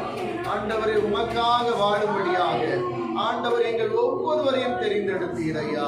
விசேஷமாக இந்த நாளிலே இப்படி வார்த்தைகளை பகிர்ந்து கொடுத்த தாசரையும் அவருடைய மனைவி பிள்ளையும் கர்த்தர் ஆசீர்வதிங்க. இன்னும் அநேக ஆயிரங்களுக்கு அவர்களை எடுத்து பயன்படுத்துங்க. அவருடைய தேவைகள் எல்லாவற்றையும் கர்த்தர் சந்திப்பீராக. வந்திருக்கிற தேவ ஜனங்கள் ஒவ்வொருடைய வாழ்க்கையிலும் இந்த வசன கிரியை செய்யட்டும். இன்னைக்கு அநேக நேரத்துல வசனத்தை கேட்கறதுக்கு நமக்கெல்லாம் நிறைய பேருக்கு விருப்பமே இல்லை. அல்லேலூயா. வீணான காரியத்தை கேட்கிற காதை திறக்கிறோம், முழிச்சிருக்கிறோம், எல்லாம் செய்யறோம். ஆனா வசனத்தை கேட்பதற்கு கடைசி காலங்கள்ல முதல் ஆராதனை சொன்ன மாதிரி ஜனங்க உணர்வில்லாம போயிட்டாங்க. அல்லேலூயா. உணர்வில்லாதவருடைய இருதயம் எல்லாம் இருளடைந்து போகிறது என்று வசனம் சொல்லுகிறது. நம்ம ஒவ்வொருவரும் வசனத்துக்கு காதுகளை திறக்கணும். அல்லேலூயா. எல்லாரும் அசட்டை பண்ற ஒரு காரியத்தை வசனத்துக்கு மட்டும் செய்திடக்கூடாது. அல்லேலூயா. இந்த வாக்கு தான் நம்மை உயிர்ப்பித்தது. இந்த வசனம் தான் நம்மை வாழ வைக்கிறது. இந்த வார்த்தை தான் சகல பிரஸ்தாபத்தை பார்க்கிறோம். கடவுள் இந்த வார்த்தையை தான் பெரிய ஆசீர்வாதமாய் நம்ம கொடுத்திருக்கிறார். புரிஞ்சாலும் உட்கார்ந்து கேளுங்க, புரியாட்டியும் கேளுங்க. அல்லேலூயா. நிச்சயம் ஒரு நாள் புரியாததெல்லாம் ஒரு காலகட்டத்தில் புரியும் உங்களுக்கு. அல்லேலூயா. ஆண்டவரே, இந்த காலை வேளையில கர்த்தர் கொடுத்த நல்ல வார்த்தைகளுக்காக நன்றி ஆண்டவரே. இன்னைக்கு ஜனங்கள் எல்லாம் பாருங்க, எவ்வளோ பிஸி பிஸி பிஸி. ஆராதனையில கூட பிஸி. நம்ம சரியான நேரத்துக்கு வர முடியல, சரியா வார்த்தையை கேட்க முடியல. தேவ ஜனமே, ஒவ்வொரு நாளும் ஆண்டவர் உங்களுக்கு எவ்வளோ இரக்கம் பாராட்டி இருக்காரு, எவ்வளோ கிருபை செஞ்சிருக்காரு, எவ்வளோ நன்மை செஞ்சிருக்காரு. அல்லேலூயா. ஆண்டவர் சாதாரணமாய் ஆரம்ப நாட்களில் சாதாரணமா நம்மள இருந்தோம், நம்மளை ஆசீர்வதிச்சு இன்னைக்கு வச்சிருக்கிறாரு. எவ்வளவு நன்றி உள்ளவங்களா நம்ம இருக்கணும். அல்லேலூயா. எவ்வளவு ஆண்டவருக்கு 1000 நாவுகள் இருந்தாலும் நன்றி சொல்லவே முடியாது. அல்லேலூயா. அமை தாவீது சொல்லுகிறார், ஆண்டவரே, நீ செய்த நன்மை கீடாக என்னத்தை நாங்க செய்ய முடியும்? ரட்சிப்பின் பாத்திரத்தை கையில் ஏந்தி கொண்டு ரட்சகா உம்மை தொழுது கொள்ளுகிறோம். ஆண்டவரே, ஆண்டவருக்கு காலை வேளையிலே ஜனங்களுக்கு இருக்கிற நிர்விசாரம், ஆண்டவர் ஜனங்களுக்கு இருக்கிறதான அசட்டை, ஜனங்களுக்கு இருக்கிறதான எல்லா மந்த தன்மைகள் மாறட்டும். ஆண்டவர் எல்லாருடைய காதுகளையும் திறந்தருளும். ஆண்டவரே, திறந்தருளும். ஆண்டவரே, இந்த கரத்திலே ஒப்பு கொடுக்கிறோம். ஆசீர்வதியும் பலப்படுத்தும். இயேசுவின் விலையேற பெற்ற நாமத்தில் ஜெபிக்கிறோம் ஜீவனுள்ள நல்ல பிதாவே. எல்லாரும் சேர்ந்து சொல்லுவோம். என் ஆத்துமாவே கர்த்தரை ஸ்தோத்திரி, என் முழுவதுமே பரிசுத்த நாமத்தை ஸ்தோத்திரி. என் ஆத்துமாவே கர்த்தரை ஸ்தோத்திரி, அவர் செய்த சகல உபகாரங்களையும் மறவாதே. நம்முடைய கர்த்தராகிய இயேசு கிறிஸ்துவின் கிருபையும் பிதாவாகிய தேவனுடைய அன்பும் பரிசுத்த ஆவியானுடைய அந்யோன்ய ஐக்கியம், சந்தோஷம், சமாதானம், வசனத்தை பகிர்ந்து கொடுத்த, வசனத்தை கேட்ட தேவ மக்கள் அனைவரோடு கூட நம்முடைய வருகை பரியந்தம் என்னென்னைக்கும் நிலைத்திருப்பதாக. ஆமென். மாரநாதா, மாரநாதா, மாரநாதா. ஹல்லேலூயா, ஹல்லேலூயா, ஹல்லேலூயா. God bless you. ஜெபிக்கிறவங்க முன்னாடி வந்து ஜெபித்துக்கொள்ளுங்க. இயேசு ராஜாவை நான் பார்த்தால் போதும், மகிமையில் அவரோடு நான் வாழ்ந்தால் போதும். ஆயத்தமாகணுமே, இன்னும் ஆயத்தமாகணுமே,